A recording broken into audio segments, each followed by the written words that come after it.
হুট করেই একটা লোক লাঠি হাতে আকাশের রিকশার সামনে এসে দাঁড়ায়। লোকটার চেহারা দেখা যাচ্ছে না, দাড়ি, গোঁফ এবং বিশেষ করে চুলের জন্য। দাড়ি আর গোঁফ বড় হওয়ার পাশাপাশি মাথার বিশাল বড় বড় চুল লোকটার মুখ পুরোপুরি ঢেকে রেখেছে, যেমনটা পাগলদের হয়ে থাকে। তবে আকাশ লোকটার হাবভাব দেখে বুঝে যায় লোকটা আসলে কে, আর কি কারণে তার রিকশার সামনে এসে দাঁড়িয়েছে। আকাশ সাথে সাথে কোমর থেকে মেশিন বের করে হাতে নিয়ে তৈরি হয়ে যায় মাঠে খেলার জন্য। কারণ ইতিমধ্যেই আকাশ বুঝে গেছে তার মাঠে খেলার সময় হয়ে এসেছে। আর আকাশ এই দিনটার অপেক্ষাতেই ছিল। মেশিন হাতে নিয়েই আকাশ রিকশা থেকে নেমে পড়ে। অপরদিকে আকাশের রিকশার সামনে লাঠি হাতে নিয়ে দাঁড়ানো লোকটা আকাশকে মেশিন হাতে রিকশা থেকে নামতে দেখে উল্টো ঘুরে সজোরে এক দৌড় মারে। কারণ সেই লোকটা ইতিমধ্যেই বুঝে গেছে সে ভুল মানুষের কাছে এসে পৌঁছেছে। তাই সে আর কোনো কিছু না ভেবেই উল্টো দৌড়াতে শুরু করেছে। আকাশ ও লোকটার পিছু পিছু দৌড়াচ্ছে। দৌড়াতে দৌড়াতে লোকটা মেইন রাস্তা ক্রস করে রাস্তার অপর প্রান্তে চলে যায়। আকাশ ও মেইন রাস্তা পেরিয়ে ওই পাশে দৌড়ে যাওয়ার চিন্তাভাবনা করে। কিন্তু ঠিক সেই সময় বিশাল বড় একটা গাড়ি আকাশের সামনে চলে আসে। আকাশ গাড়িটার কারণে রাস্তার এই পাশেই কয়েক সেকেন্ড দাঁড়িয়ে গাড়িটা চলে যাওয়ার অপেক্ষা করে। কয়েক সেকেন্ড পর গাড়িটা চলে যায়। কিন্তু গাড়িটা চলে যাওয়ার পর আকাশ লক্ষ্য করে সেই লোকটাকে আর দেখা যাচ্ছে না। আকাশ রাস্তার অপর প্রান্তে গিয়ে অনেক খোঁজাখুঁজি করে, কিন্তু লোকটার নাম নিশানাও সে আর খুঁজে পায় না। যার কারণে আকাশের এখন বিশাল আফসোস হচ্ছে। আকাশ চাইলে লোকটাকে গুলি করে দিতে পারত, কিন্তু সে লোকটাকে হাতে নাতে অক্ষত অবস্থায় ধরতে চেয়েছিল। কারণ এমনও হতে পারে লোকটাকে দৌড়ানো অবস্থায় গুলি করলে এদিক সেদিকে লেগে যেতে পারে। তাই আকাশ এমনটা চায় না। আকাশ চায় লোকটাকে অক্ষত অবস্থায় ধরে তার উপরে দুনিয়ার সবচাইতে ভয়ানক শাস্তিগুলো প্রয়োগ করতে। কিন্তু লোকটা আকাশের চোখ ফাঁকি দিয়ে চলে গিয়েছে, যেই কারণে খালি হাতেই আকাশ রিকশার সামনে ফিরে আসে। রিকশাওয়ালা মামাটা এখনো আকাশের অপেক্ষায় দাঁড়িয়ে আছে। আকাশ এসে রিকশায় উঠে বসে। রিকশাওয়ালা মামা আকাশ ফিরে এসে রিকশায় বসতেই রিকশা চালাতে শুরু করে। কিন্তু কিছুটা পথ রিকশা চালিয়ে যাওয়ার পর রিকশাওয়ালা মামা আকাশকে জিজ্ঞাসা করে, আচ্ছা মামা, সেই লোকটা ক্যাডা ছিল? হুট কইরাই লাঠি হাতে 2 নাম্বারি মতলব নিয়া আমার রিকশার সামনে আইসা দাঁড়াইল, কিন্তু আপনি রিকশা থেকে নামতেই উল্টা দৌড়ইতে শুরু করল। দিন দুপুরে একজন সিরিয়াল কিলার মানুষ খুন করছে, আপনি তার কথা শুনেছেন? হ্যাঁ মামা, শুনছি। পুরা শহর জুড়ে সেই সিরিয়াল কিলারের আতঙ্ক ছড়িয়ে আছে। এটাই সেই সিরিয়াল কিলার। তাইলে মামা আপনি ক্যাডা? আমি আবার কে হব? আমি সাধারণ একজন মানুষ। কিন্তু মামা আমার তো আপনারে সাধারণ বইলা মনে হইতাছে না। কারণ যেই লোক কোমরের মধ্যে মেশিন রাখে সে তো সাধারণ হইতে পারে না। হ্যাঁ, আপনি ঠিকই ধরেছেন। তবে আমি মিথ্যা বলিনি। আমি সাধারণও, আবার অসাধারণও। তবে আমার সাধারণ পরিচয়টাই আপনার জানা উচিত, কারণ বাকি অন্য পরিচয় জানলে আপনি ভয় পেতে পারেন।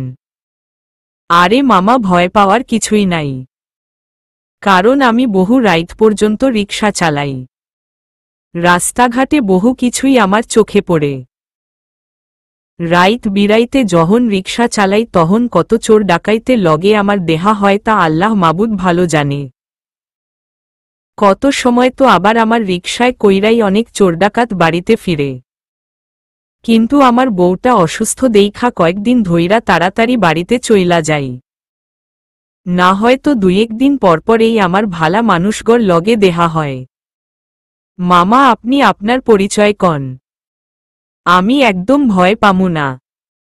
সত্যি ভয় পাবেন না তো? না মামা, একদম ভয় পামু না। আপনি কন যদি আপনার কোনো সমস্যা না থাকে। আসলে রাইত হইয়া যাওয়ায় চুপচাপ রিকশা চালাইতে কেমন যেন লাগতাছে। কিন্তু আপনি যদি একটু গপ্পসপ্প করেন তাই একটু ভালো লাগতো আর কি। এছাড়া আপনার বিষয়ে জানবার ও একটু ইচ্ছা হইতাছে। ঠিক আছে বলছি। আপনি কখনো আয়রন ব্লেডের নাম শুনেছেন? কি কন মামা, শুনমু না কেন? হেই বেডায় তো অনেক বড় মাপের একজন মাফিয়া। বেডারে চিনে না বা বেডার নাম হুনে নাই এমন একজন লোকেরেও তো এই শহরে খুঁজা পাওয়া যাইত না। এছাড়া হেই বেডার নাম শুনলে অনেক বড় বড় গুন্ডামাস্তানরা জায়গায় দাঁড়াইয়া পেন্ট ভইরা মুইতা দেয়। আর আপনি আমারে জিগান হেই বেডার নাম শুনছি নাকি? আরে ভাই, হেই বেডার কথা শুনতে শুনতে দাড়ি পাইকা সাদা হইয়া গেল, কিন্তু আমার মনের ইচ্ছা এখনো পূরণ হইল না। কেমন ইচ্ছে শুনি? ভাই, হেই বেডারে দেখার অনেক ইচ্ছা আমার। তাহলে মনে করেন আপনার ইচ্ছা পূরণ হয়ে গেছে।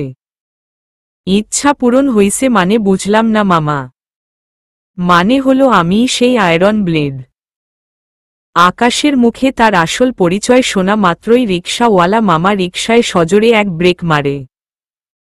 কারণ রিকশাওয়ালা মামার হাত পায়ে কাজ করা বন্ধ করে দিয়েছে। রিকশাওয়ালা মামার ইচ্ছাটা যে এভাবে পূর্ণ হবে সেটা সে কখনোই কল্পনা করেনি।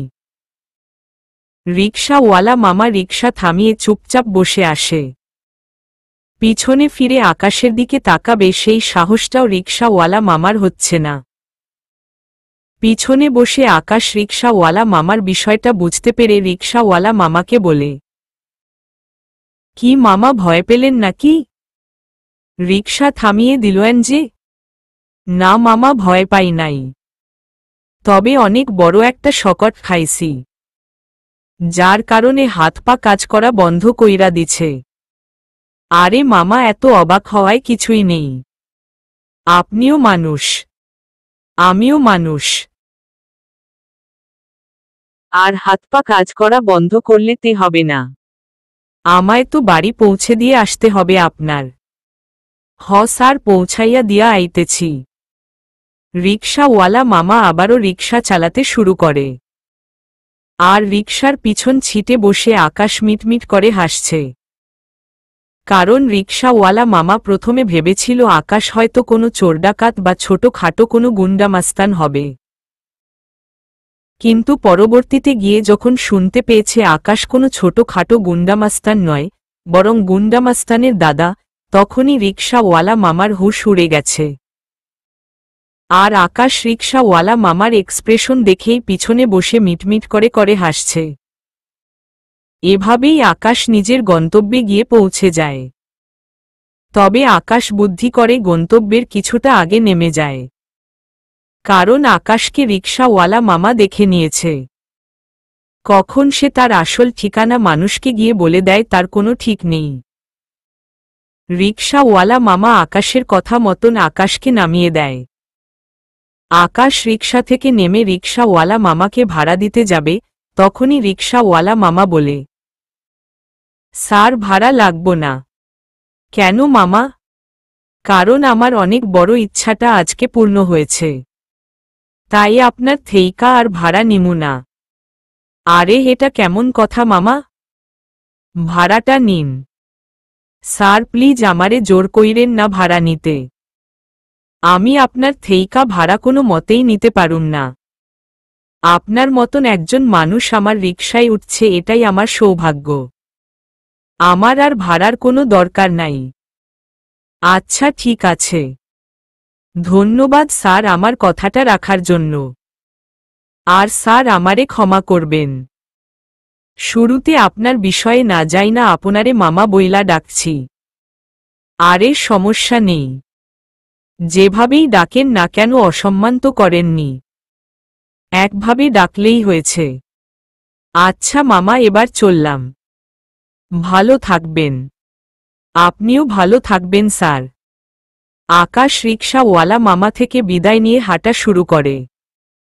রিকশাওয়ালা মামাও রিকশা নিয়ে চলে যায়। এদিকে আকাশ কিছুটা পথ হেঁটে বাড়ি এসে পৌঁছে। বাড়িতে পৌঁছে রুমে গিয়ে ফ্রেশ হয়ে সোজা বিছানায় ঘুমানোর উদ্দেশ্যে শুয়ে পড়ে।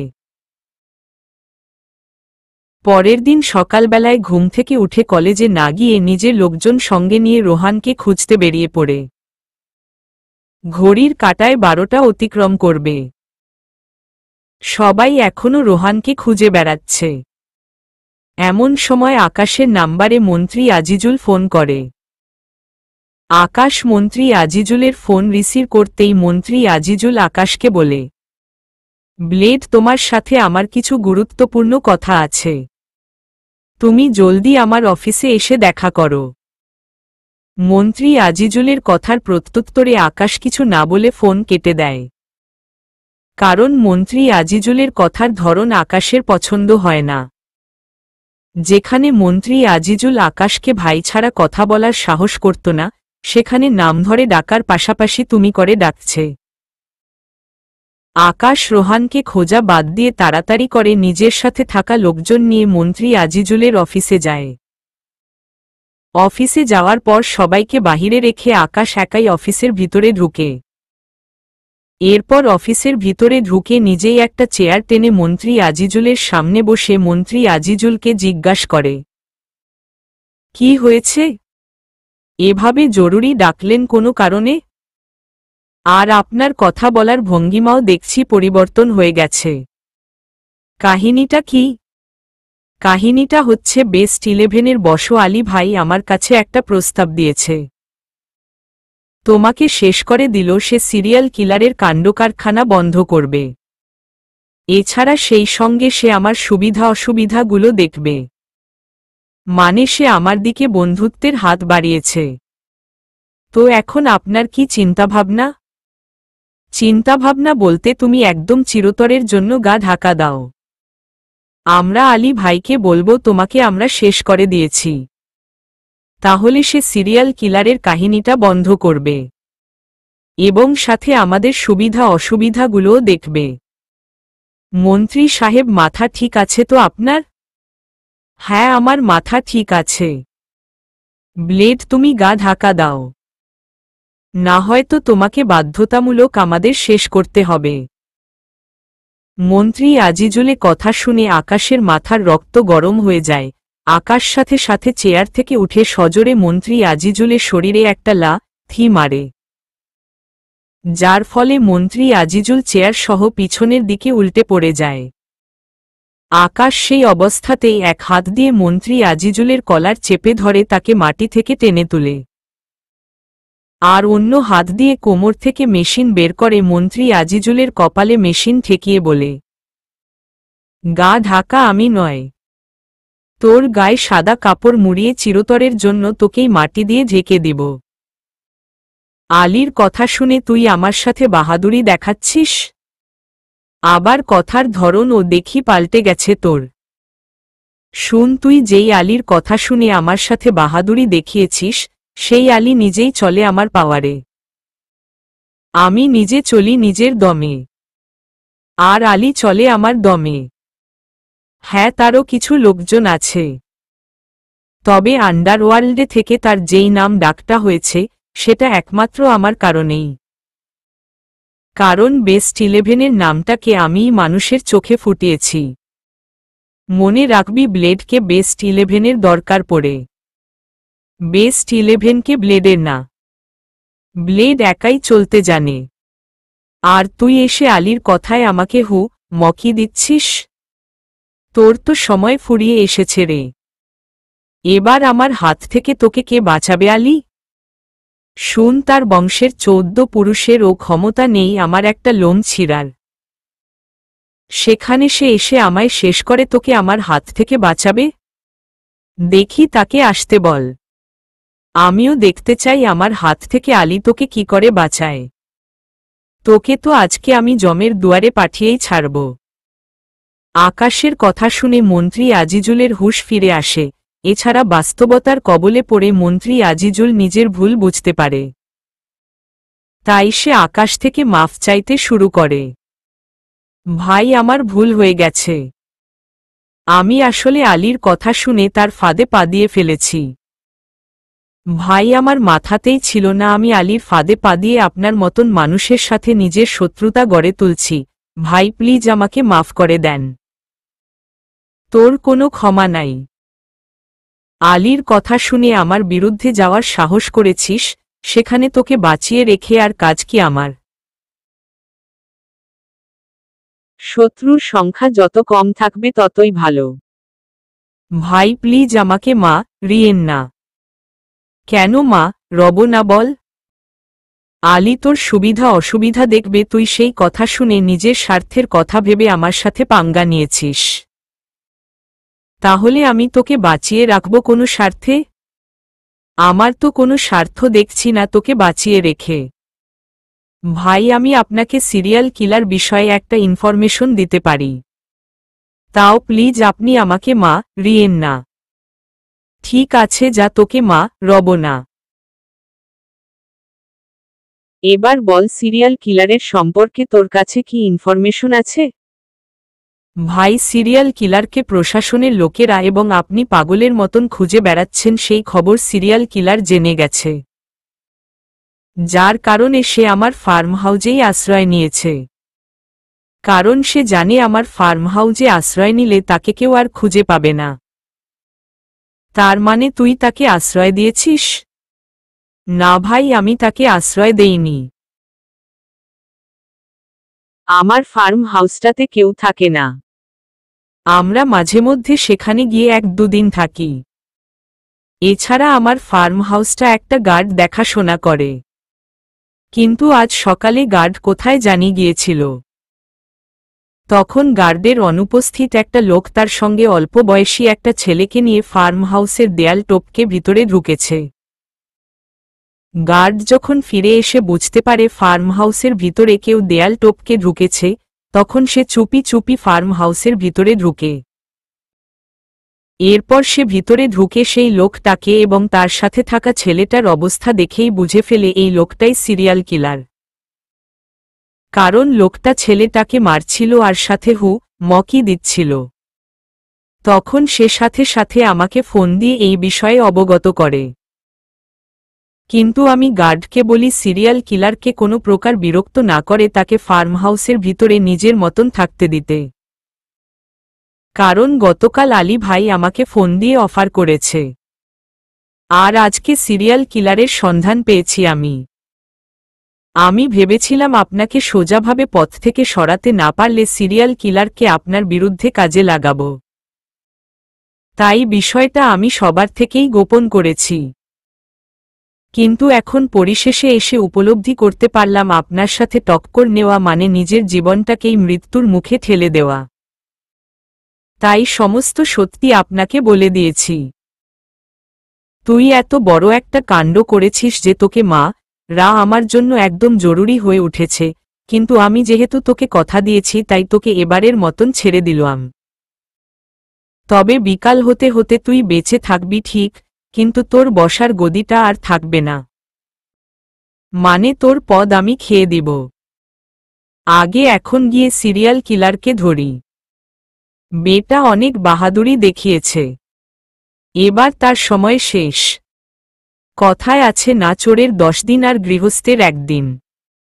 আজ মনে কর গৃহস্থের দিন। সিরিয়াল কিলারের 12টা আজ বাজিয়ে দিব। তুই তাড়াতাড়ি গার্ডকে ফোন করে জিজ্ঞাসা কর সিরিয়াল কিলার এখনো ফার্ম হাউজে আছে কিনা।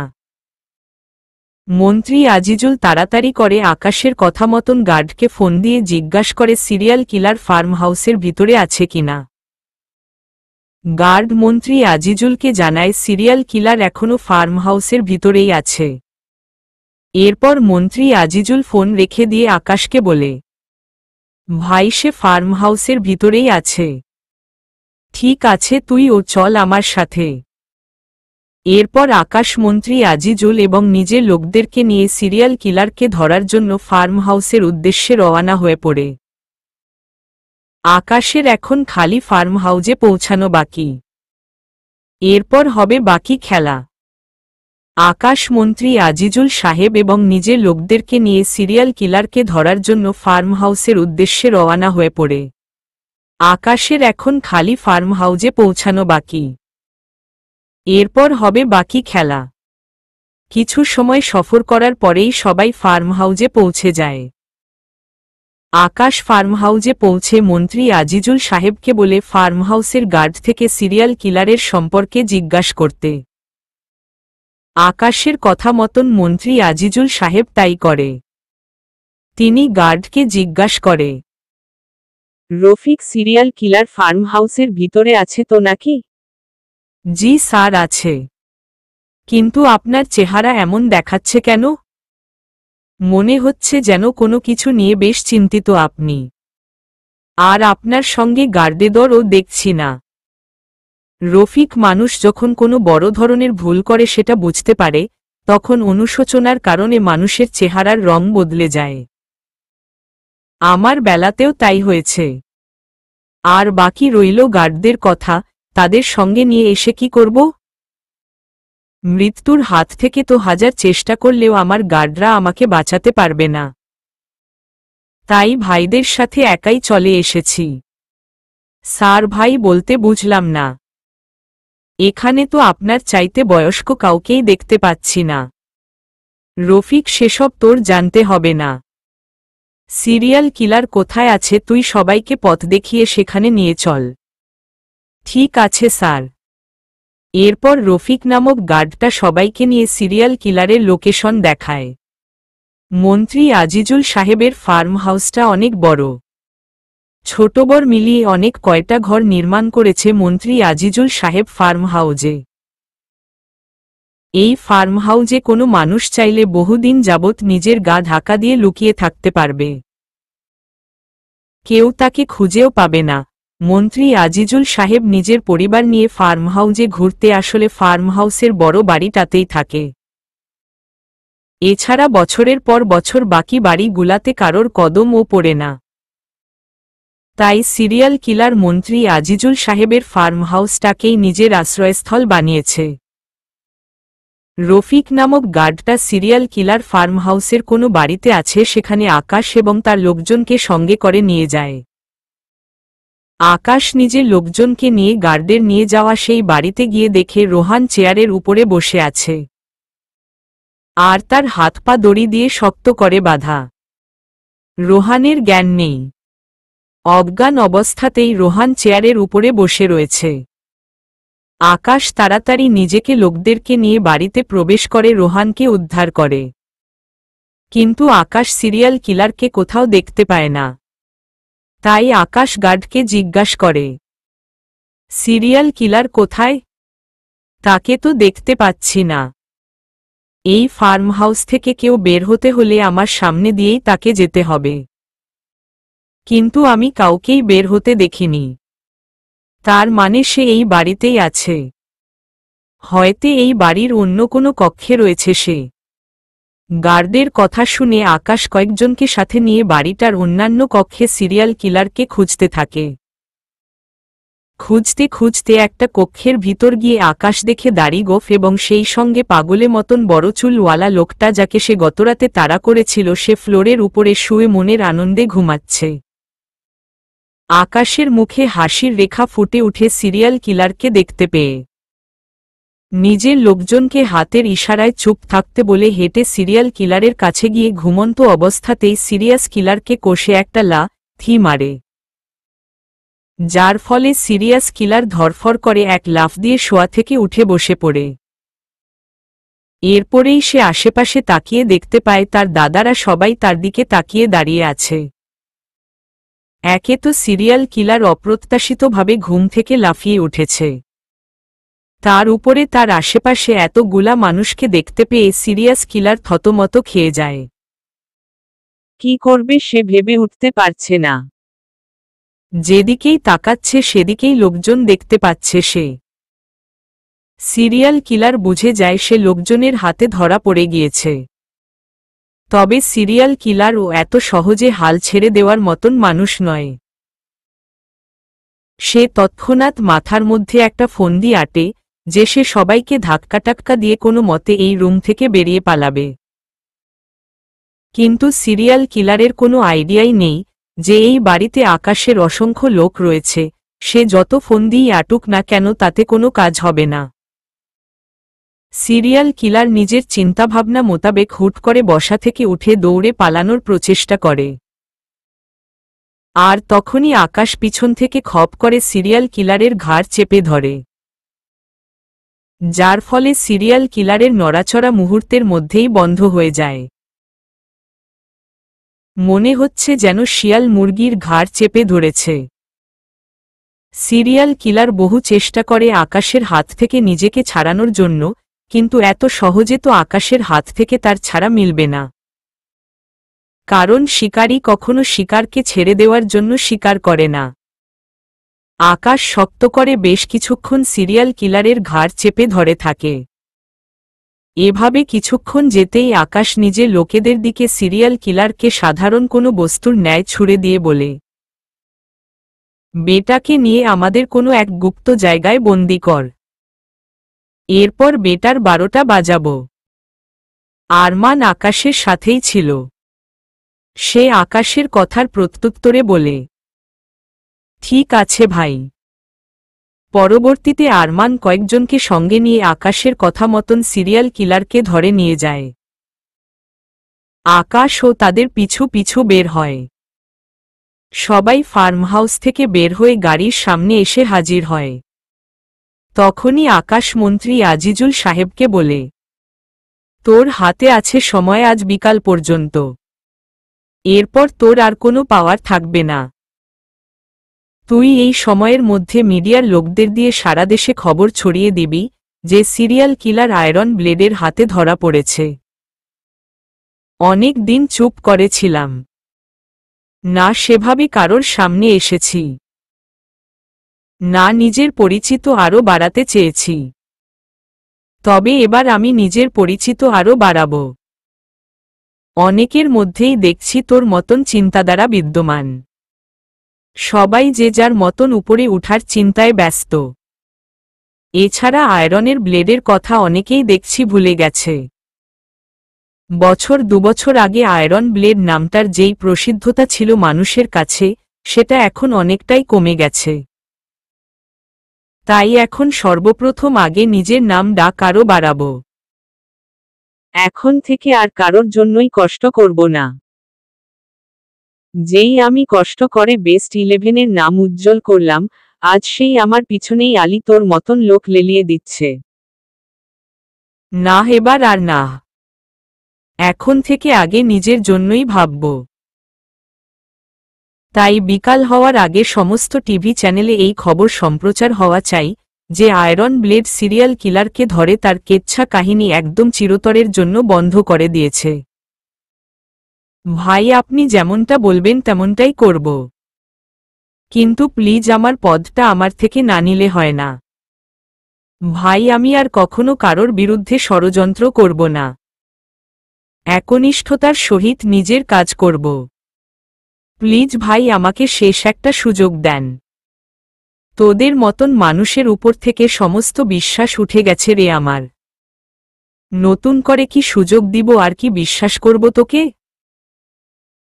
তুই আমাকে তোর অফিসে ডেকে যেই কথা বলেছিস, সেই কথার পর তো তোকে মেয়ে রে এত সময়ে দাফন করে দেওয়া উচিত ছিল আমার। ভাই প্লিজ, শেষ একটা সুযোগ। আমার জীবনের শেষ একটা সুযোগ চাইতেছি আপনার কাছে। এরপর আর কোনো ভুল হলে আপনি আমায় উপরে পাঠিয়ে দিন। ঠিক যা একটা সুযোগ দিলাম তোকে। তবে তোর বলা কথাটা যেন তোর মাথায় থাকে। হ্যাঁ ভাই, থাকবে। আর শুন, প্রচারণা একটু ভালো করেই করিস, যাতে করে মানুষের ভিতর থেকে সিরিয়াল কিলারের ভয়টা চলে যায়। আর যে সকল মানুষ আমার বিরুদ্ধে গিয়ে চক্র করছে তারাও যেন সাবধান হয়ে যায়। ঠিক আছে ভাই, আপনার কথা মতোই সব হবে। আজ প্রতিটা টিভি চ্যানেল থেকে আপনার বলা কথাগুলোই সম্প্রচার করা হবে। এবার ওই গাড়িটাতে উঠে বসো। আমার লোকেরা তোকে তোর অফিসে নামিয়ে দিয়ে আসবে। ঠিক আছে ভাই। মন্ত্রী আজিজুল সাহেব আকাশের কথা মতন আকাশের বলা গাড়িটায় গিয়ে উঠে বসে। এরপর সেই গাড়িটা মন্ত্রী আজিজুল সাহেবকে তার অফিসে নামিয়ে দেওয়ার উদ্দেশ্যে রওনা হয়। আর এদিকে আকাশ নিজের কয়েকজন লোককে দিয়ে একটা গাড়ি করে রোহানকে হসপিটালের উদ্দেশ্যে পাঠায় এবং সেই সঙ্গে আকাশ রোহানের মাকে ফোন দিয়ে হসপিটালে যাওয়ার কথা বলে। তারপর আরমান, আকাশ এবং তার বাকি কয়েকজন মিলে সিরিয়াস কিলারকে নিয়ে নিজেদের একটা সিক্রেট জায়গায় যাওয়ার জন্য গাড়ি নিয়ে রওনা হয়। এরপর সেই জায়গায় পৌঁছে আকাশ সিরিয়াল কিলারকে চেয়ারের সাথে বেঁধে কষে তার মুখের মধ্যে কয়েকটা ঘু মে রে সিরিয়াল কিলারের মুখ টিয়ে দেয়। অঝরে রক্ত পড়ছে সিরিয়াল কিলারের মুখ থেকে, কিন্তু আকাশের ভিতর মায়া দয়া বলতে কোনো কিছুই কাজ করছে না। আর করবেই বা কি করে? সিরিয়াল কিলার এতদিন নিরীহ মানুষদের উপরে যা অত্যাচার করেছে, এতে করে তার উপরে মায়া কাজ না করাই স্বাভাবিক। আকাশ সিরিয়াল কিলারের মুখে কয়েকবার হাত দিয়ে হার করে সিরিয়াল কিলারের বড় বড় চুলগুলা টেনে ধরে বলে, কিরে, কোনো কারণে তুই এতগুলা মানুষের প্রাণ নিয়েছিস? সিরিয়াল কিলার আকাশের কথার কোনো উত্তর না দিয়ে উল্টো আরও হাসতে আরম্ভ করে, যেটা দেখে আকাশের আরও রাগ উঠে যায়। যার কারণে আকাশ সজোরে একলা থি দিয়ে চেয়ার সহ সিরিয়াল কিলারকে মাটিতে ফেলে দেয়। সিরিয়াল কিলার তাও লজ্জাসমের মাথা খেয়ে হাসতে থাকে, যেটা দেখে আকাশ চেয়ার সহ সিরিয়াল কিলারকে মাটি থেকে উঠিয়ে আগের ন্যায় বসিয়ে বলে, দেখ, ভালোই ভালোই বলছি, মুখ খুল, না হয় কিন্তু তোর জন্যই খারাপ হবে। কেন তুই এতগুলা মানুষের প্রাণ নিয়েছিস? এবার সিরিয়াল কিলার মুখ খুলে, তবে তার মুখে এখনো হাসি বিদ্যমান। সে হাসতে হাসতে আকাশকে বলে, তুই আমার সাথে যাই করিস না কেন, আমার মুখ তুই কখনোই খোলাতে পারবি না, আর সেটা যতক্ষণ না আমি চাইব। ও আচ্ছা, এই ব্যাপার তাহলে। আচ্ছা ঠিক আছে, আমিও দেখছি তুই মুখ বন্ধ করে কতক্ষণ থাকতে পারিস। আমি কিছুক্ষণ পরেই ফিরে আসব, আর তখন দেখবি তুই অটোমেটিক নিজেই আমাকে গড়গড় করে সব বলবি। চললাম। আকাশ সিরিয়ালকে কথাগুলো বলে সেই কক্ষ থেকে বেরিয়ে আসে। তবে বের হওয়ার আগে আকাশ ইশারায় আরমানকে তার পিছু পিছু আসতে বলে। আকাশ কক্ষ থেকে বেরিয়ে খোলামেলা একটা জায়গায় এসে দাঁড়ায়। কয়েক সেকেন্ড পর আরমান ও পিছু পিছু হেঁটে বাহিরে এসে আকাশের কাছে এসে দাঁড়ায়। তখনই আকাশ আরমানকে বলে, আরমান, বেটাকে এমন মার মা রবি যাতে করে ওর শরীরে হাজার খানিক জখম হয়। এরপর একটা বড় ড্রামের মধ্যে লবণ পানির মিশ্রণ করে এনে সেটাতে বেটাকে ঢুকিয়ে ড্রামের মুখ বন্ধ করে দিবি। দেখবি বেটার হুঁশ জায়গা মতন চলে এসেছে। ঠিক আছে ভাই। আরমান আকাশের বলা প্রতিটা কথা অনুসরণ করে কাজ শুরু করে। আকাশ বাহিরেই দাঁড়িয়ে আছে। আধ ঘন্টা খানিক পর আরমান আকাশের কাছে এসে বলে, ভাই, কাজ হয়ে গেছে। শুরুতে সিরিয়াল কিলারকে রে তার শরীরের অনেক কয়টা অঙ্গ ক্ষত করেছি। এরপর বেটাকে লবণ পানি রাখা ড্রামের ভিতরে ঢুকিয়ে মুখ বন্ধ করে দেওয়ার কয়েক মিনিট পরেই যন্ত্রণায় বেটা চেঁচানো শুরু করেছে, আর সাথে মুখ খুলতে রাজি হয়ে গেছে। ঠিক আছে, ভিতরে চল, দেখছি। আকাশ আরমানকে সাথে নিয়ে ভিতরে চলে যায়। আকাশের বলা সমস্ত কথা পালন করে আরমান সিরিয়াল কিলারকে এনে আবার চেয়ারের সাথে বেঁধে দেয়। আকাশ কক্ষের ভিতরে প্রবেশ করে সিরিয়াল কিলাকে বলে, কিরে, হুঁশ জায়গা মতন এসেছে? যদি এসে থাকে তাহলে বলতে শুরু কর। কেন করেছিস তুই মানুষের সাথে এমন ধারা অন্যায় কাজ? কারণ আমার বউকে নির্মমভাবে হত্যা করা হয়েছে। আমি অনেকের কাছেই বিচার চেয়েছি, বিশেষ করে এসআই হারুন আরও অনেক পুলিশ অফিসারের কাছে, কিন্তু কেউ আমার বউয়ের খুনের বিচার করেনি। এমনকি আমার মামলাটাও পর্যন্ত তারা নেয়নি।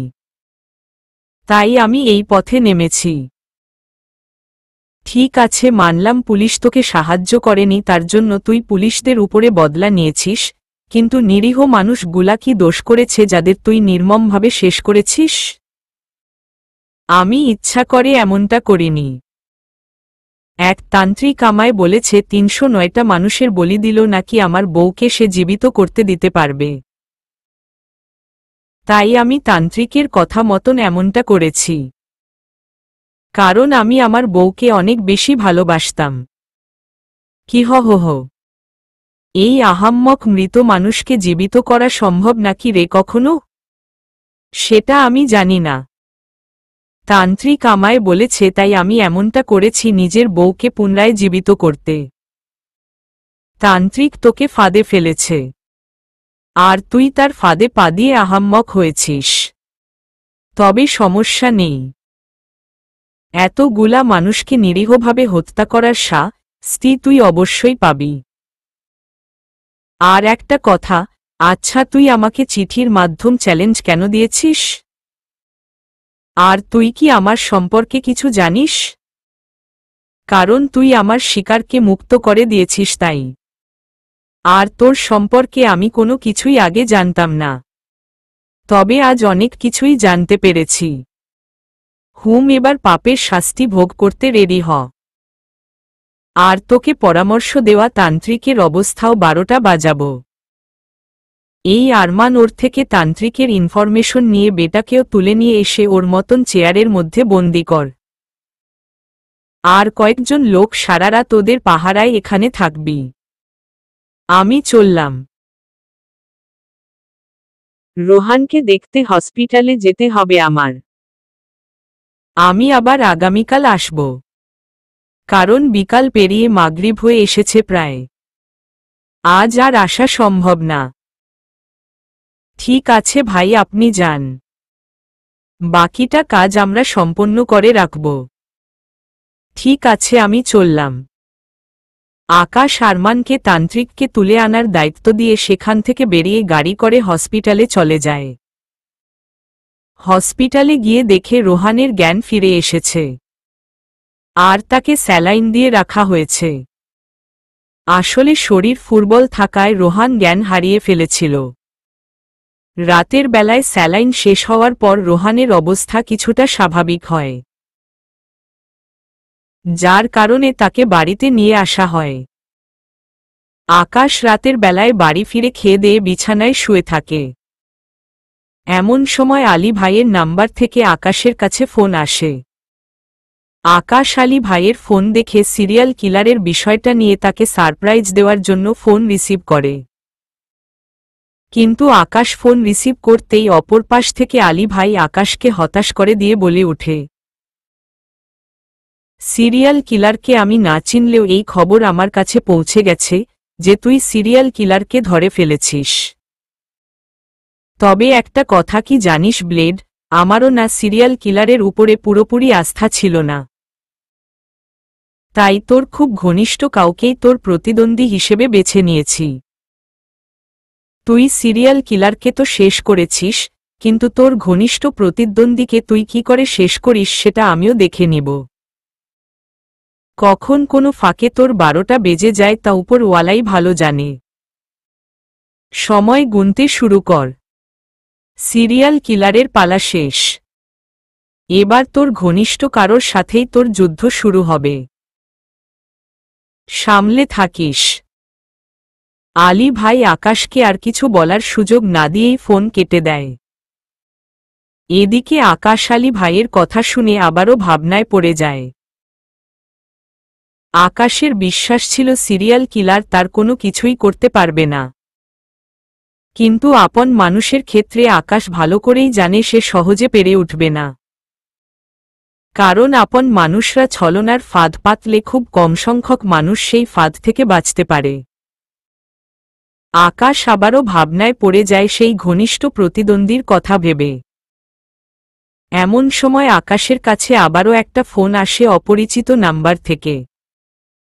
আকাশ কোনো কিছু না ভেবে স্বাভাবিকভাবে ফোনটা রিসিভ করে। আর তখনই ফোনের অপর পাশ থেকে মেয়েলি কণ্ঠে কেউ একজন বলে ওঠে। আকাশের বিশ্বাস ছিল সিরিয়াল কিলার তার কোনো কিছুই করতে পারবে না। কিন্তু আপন মানুষের ক্ষেত্রে আকাশ ভালো করেই জানে সে সহজে পেরে উঠবে না। কারণ আপন মানুষরা ছলনার ফাঁদ পাতলে খুব কম সংখ্যক মানুষ সেই ফাঁদ থেকে বাঁচতে পারে। আকাশ আবারও ভাবনায় পড়ে যায় সেই ঘনিষ্ঠ প্রতিদ্বন্দ্বীর কথা ভেবে। এমন সময় আকাশের কাছে আবারও একটা ফোন আসে অপরিচিত নাম্বার থেকে। আকাশ কোনো কিছু না ভেবে স্বাভাবিকভাবে ফোনটা রিসিভ করে। আর তখনই ফোনের অপর পাশ থেকে মেয়েলি কণ্ঠে কেউ বলে ওঠে, আকাশ, আমি অবনী বলছি। হ্যাঁ, সেটা কণ্ঠস্বর শুনেই বুঝতে পেরেছি। কিন্তু তুমি আমায় কি কারণে ফোন করেছ? তোমার কি খেয়ে দেয়ে কোনো কাজ নেই নাকি? এত কিছু হওয়ার পরেও দেখছি তুমি আমার পিছু পড়ে আছো। অহেতুক আমাকে বিরক্ত করার কারণ কি অবনী? তাও আবার অপরিচিত একটা নাম্বার থেকে। আকাশ, প্লিজ রেগো না, আমি তোমাকে প্রয়োজনীয় একটা কথা বলতে ফোন করেছি। আমি তোমাকে বিরক্ত করতে ফোন দেইনি। আর তোমাকে অপরিচিত নাম্বার থেকে ফোন দেওয়ার কারণ হচ্ছে তুমি আমার সমস্ত কন্ট্যাক্ট নাম্বার ব্ল্যাকলিস্টে রেখেছ। তাই বাধ্য হয়ে বাসার নাম্বার থেকে ফোন করেছি। হ্যাঁ, এবার জলদি বলো কি প্রয়োজনীয় কথা বলতে ফোন করেছ। না হয়তো আমি ফোন রেখে দিলাম। এই না, না প্লিজ ফোন রেখো। আমি বলছি তোমায় কেন ফোন করেছি। যা বলার জলদি বলো। এমনিতেই সারাদিন ধকল গেছে, তার উপরে অনেক রাতও হয়েছে। আমার অনেক ঘুমের প্রয়োজন এখন। আচ্ছা, জলদিই বলছি। আচ্ছা আকাশ, তুমি ত্রিধার বিষয়ে কতটুকু জানো? আজব, এটা কেমন ধরনের প্রশ্ন আবার? ত্রিধার সম্পর্কে কতটুকু জানি মানে? ত্রিধার সম্পর্কে তো সব কিছুই জানি আমি। কিন্তু কেন? আকাশ দেখো, আমাকে ভুল বুঝো না। আর আমি তোমার মনে কোনো ধরনের সন্দেহর বীজ ঢুকাচ্ছি না। তবে আমার মনে হয় ত্রিধা বিষয়ে তোমার আরও ভালো করে জানা দরকার। অবনী, আমি তোমার কথার আগামাথা বুঝে উঠতে পারছি না। একটু বুঝিয়ে বলবে কি তুমি আসলে কি বলতে চাচ্ছ আমাকে? আচ্ছা, বলছি। তুমি তো ত্রিধাকে ভালোবাসো, আর সেও তোমাকে ভালোবাসে। আমিও তাকে ভালোবাসি, আর সেও আমাকে ভালোবাসে। আকাশ, তোমার ভালোবাসাটা সত্যি হতে পারে, কিন্তু ত্রিধার ভালোবাসাটা কতটুকু সত্য সেটা আমার জানা নেই। কারণ ত্রিধাকে আমি 2-1 দিন আগে অন্য পুরুষের সাথে মেলামেশা করতে দেখেছি, তাও আবার রাতের বেলায়। দেখো আকাশ, আমি আগেও বলেছি আমি তোমার মনে সন্দেহের বীজ বুনছি না। তবে এটাই সত্য, ত্রিধাকে আমি অন্য একটা পুরুষের সাথে দেখেছি। তবে আরেকটা কথা, ত্রিধাকে আমি যার সাথে দেখেছি তাকে দেখে আমার কোনোভাবেই সাধারণ মানুষ বলে মনে হয়নি। কারণ সেই লোকটাকে দেখতে একদম গুন্ডামাস্তানের মতন লাগছিল। ত্রিধা একটা জায়গায় দাঁড়িয়েছিল, আর লোকটা গাড়ি থেকে নেমে ত্রিধার অনেকটা কাছে গিয়ে ত্রিধার সাথে বেশ অনেকটা সময় দাঁড়িয়ে কথা বলেছে। ত্রিধাও সেই লোকটার সাথে স্বাভাবিকভাবে দাঁড়িয়েই কথা বলেছে। এরপর কথাবার্তা শেষ করে ত্রিধা সেই লোকটার সাথেই গাড়ি করে সেখান থেকে চলে যায়। আকাশ, আমার মনে হচ্ছে ত্রিধা কোনোভাবে তোমায় ধোঁকা দিচ্ছে। অবনীর কথা শুনে আকাশ বেশ চিন্তায় পড়ে যায়। কারণ ত্রিধার বিষয়ে অবনীর কাছ থেকে এত সব শুনবে সেটা আকাশ কখনোই কল্পনা করেনি। তাই সে চিন্তায় পড়ে যায়। তবে পরক্ষণেই আকাশের মনে হয় অবনীর বলা কথাগুলো সত্যি নাও হতে পারে। কারণ অবনীও তাকে ভালোবাসে। তাই অবনী হয়তো চায় কোনোভাবে ত্রিধাকে তার পথ থেকে সরিয়ে তাকে নিজের করে নিতে।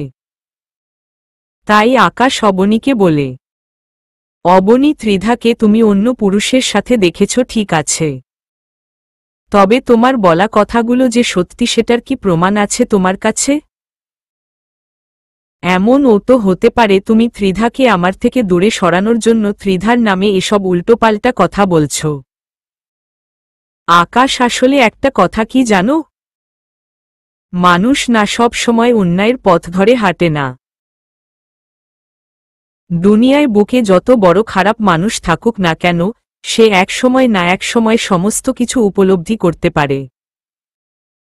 হ্যাঁ, আমি তোমার সাথে ছলনা করেছি। হ্যাঁ, আমি তোমার উপরে প্রতিশোধ নেওয়ার জন্য তোমার সাথে ভালোবাসার নাটক করেছি। কিন্তু পরবর্তীতে আমি সেটা উপলব্ধি করতে করতে অনেকটা দেরি হয়ে গিয়েছে। আকাশ, আমি যখন তোমার ভালোবাসাটাকে মন থেকে উপলব্ধি করেছি তখন তোমার জীবনে অন্য কারোর বিচরণ ঘটে গেছে। আর পরে আমি হয়ে গেছি তোমার কাছে দুনিয়ার সবচাইতে সার্থকবাজ এবং ছলনাময়ী নারী। মানে এক কথায় তোমার চোখে আমি খারাপ হয়ে গিয়েছে। তবে দেখো, সত্যি বলতে আমি না আর চাই না তোমার চোখে নিজেকে আরো নোংরা প্রমাণ করতে। আর ত্রিধার বিষয়ে আমি যেসব কথা বলেছি সব কথাই সত্যি। নিজের মনগড়া কোনো কিছুই বলিনি। হ্যাঁ, মানলাম তুমি সত্যি বলছ। তবে তোমার কাছে কি আছে কোনো প্রমাণ ত্রিধার বিরুদ্ধে? অবশ্যই আছে। না হয়তো তোমায় কখনোই এসব কথা বলতাম না। কারণ আমিও জানি তোমাকে প্রমাণ ছাড়া ত্রিধার বিরুদ্ধে কিছু বললে তোমার চোখে আরো নিচে নেমে যাব আমি। তাই আমি প্রমাণ সংগ্রহ করে রেখেছি। তুমি অনুগ্রহ করে হোয়াটসঅ্যাপ থেকে আমার ব্লকটা আনব্লক করো। তুমি তো আমায় সব জায়গা থেকে ব্লক করে রেখেছ। প্লিজ ব্লকটা খুলো। আমি প্রমাণ এক্ষুনি তোমার হোয়াটসঅ্যাপে পাঠিয়ে দিচ্ছি। ঠিক আছে, তুমি লাইনেই থাকো। আমি এক্ষুনি ব্লক খুলছি। আচ্ছা। ত্রিধার বিরুদ্ধে অবনীর কাছে থাকা প্রমাণগুলো দেখার জন্য আকাশ হোয়াটসঅ্যাপ থেকে অবনীর ব্লক খুলে দিয়ে অবনীকে বলে, অবনী, হোয়াটসঅ্যাপ থেকে তোমার ব্লক খুলে দিয়েছি। এবার তোমার কাছে ত্রিধার বিরুদ্ধে যেই প্রমাণ আছে সেসব তুমি আমাকে হোয়াটসঅ্যাপে পাঠাও। ঠিক আছে, পাঠাচ্ছি। অবনী আকাশের সাথে কলে থাকা অবস্থাতেই ত্রিধার বিরুদ্ধে যেসব প্রমাণ তার কাছে আছে সেসব সে আকাশকে পাঠিয়ে দেয়। এরপর আকাশকে বলে, আকাশ, আমি তোমায় কয়েকটা ছবি পাঠিয়ে দিয়েছি। তুমি সেসব ছবিগুলো একটু দেখো। আকাশ অবনীর কথা মতন অবনীর পাঠানোর ছবিগুলো দেখতে আরম্ভ করে। অবনীর পাঠানো ছবিগুলা দেখার জন্য আকাশ প্রথম ছবির দিকে দৃষ্টি ফেলতেই আকাশের হুঁশ উড়ে যায়। কারণ ছবির মধ্যে ত্রিধা সত্যিই একটা লোকের সাথে দাঁড়িয়ে কথা বলছে। তবে আকাশ কিন্তু ত্রিধা অন্য লোকের সাথে দাঁড়িয়ে কথা বলছে দেখে চমকে ওঠেনি। সে চমকে উঠেছে ত্রিধা যার সাথে দাঁড়িয়ে কথা বলছে সেই লোকটাকে দেখে। কারণ ত্রিধার সাথে দাঁড়িয়ে কথা বলা লোকটা আর অন্য কেউ নয়, সে হচ্ছে আলী নামক বিশ্বাসঘাতকটার একদম রাইট হ্যান্ড, যার নাম হচ্ছে ফারাজ। আকাশ ফারাজকে বাংলাদেশে দেখতে পেয়ে বেশ অবাক হয়েছে। তার সাথে সাথে ত্রিধাকে ফারাজের সাথে কথা বলতে দেখে আকাশের অবাক হওয়ার মাত্রা ক্রমশ আরও কয়েকগুণ বেড়ে গিয়েছে। আকাশ এবার স্পষ্টভাবে বুঝে যায় ত্রিধাই তার সেই ঘনিষ্ঠ প্রতিদ্বন্দ্বী, যাকে আলী নামক ক্রিমিনালটা হায়ার করেছে আকাশকে শেষ করার জন্য। আকাশ ছবিতে ত্রিধার আর ফারাজের কথা বলার দৃশ্যটা দেখে কেমন রিয়াকশন করবে বুঝে উঠতে পারতে না। আকাশ একদম বাকরুদ্ধ হয়ে গিয়েছে। তবে সে মুহূর্তের মধ্যেই নিজেকে কিছুটা সামলে নেয়। কারণ বাকি ছবিগুলাও তার দেখা প্রয়োজন। আকাশ নিজেকে সামলে নিয়ে অবনীর পাঠানো সব কয়টা ছবিই আকাশ দেখে। সব কয়টা ছবি দেখার পর আকাশ বুঝতে পারে অবনী যা বলেছে সব কথাই সত্যি। কিন্তু আকাশ সেটা ভেবে পাচ্ছে না যে ত্রিধা তার সাথে এত বড় ছলনাটা কেন করছে। আকাশ ভাবনায় পড়ে যায়। অবনীর সাথে কলে থাকা অবস্থাতেই আকাশ চুপ করে ত্রিধার বিষয়টা নিয়ে ভাবতে থাকে। অপরদিকে অবনী আকাশকে দীর্ঘক্ষণ আকাশকে জিজ্ঞাসা করে, কি হলো আকাশ, চুপ করে আছো কেন? আর ছবিগুলো দেখেছ তো? আমার বলা সমস্ত কথার প্রমাণ কিন্তু ছবির মধ্যেই রয়েছে। এমনিতেই চুপ করে আছি। আর হ্যাঁ, ছবিগুলো আমি দেখেছি। দেখলে ত্রিধা তোমায় ধোঁকা দিচ্ছে। কিন্তু আকাশ, ত্রিধা যার সাথে কথা বলছে ছেলেটা কে? তুমি কি তাকে চিনো? হ্যাঁ, চিনি। কে সেই ছেলেটা? বর্তমান সময়ে আমার সবচাইতে বড় শত্রুর রাইট হ্যান্ড। কি হো হো হো। তার মানে ত্রিধা তোমার শত্রুর সাথে মিলে তোমায় শেষ করার কুমতলব সাজিয়ে রেখেছে। হুম। আকাশ, ত্রিধাকে আমি ছাড়ব না। কালকে কলেজে গিয়ে ওর গলা চেপে ধরে এসব করার সমস্ত কারণ আমি জিজ্ঞাসা করব। তারপর ওর অবস্থা আমি নাজেহাল করব। না হবনি, তুমি এমন ধরনের কিছুই করবে না। আরে আকাশ, কিছু করব না মানে? সে তোমার ক্ষতি করার জন্য ফাঁদ পেতে বসে আছে। আর আমি তা জানা সত্ত্বেও ত্রিধাকে ছেড়ে দিব নাকি? হুম, তুমি তাকে কিছুই করবে না। এমনকি তুমি তাকে এই বিষয়ে একটা কিছুও বলবে না। প্লিজ, তোমার কাছে অনুরোধ। ওকে যা বলার, যা করার সময় হলে আমিই করব। আমিও দেখি সে আমার পিছনে কত কি করতে পারে। ঠিক আছে, যাও, আমি এই বিষয় নিয়ে একদম মাথা ঘামাব না। কিন্তু আকাশ, একটা কথা। হুম, বলো। আচ্ছা আকাশ, তুমি কি প্লিজ আমায় এবার একটা শেষ সুযোগ দিবে? আকাশ, আমি সত্যিই তোমাকে অনেক ভালোবাসি। দেখো অবনী, বর্তমানে ভালোবাসা নামক অধ্যায়টাতে নিজেকে জড়িয়ে রাখা আমার জন্য খুব কমপ্লিকেট হয়ে দাঁড়িয়েছে। কারণ প্রথমত তোমায় ভালোবেসে ঠকেছি। দ্বিতীয়ত ত্রিধাও আমার সাথে প্রতারণা করার জন্য চক্র করেছে।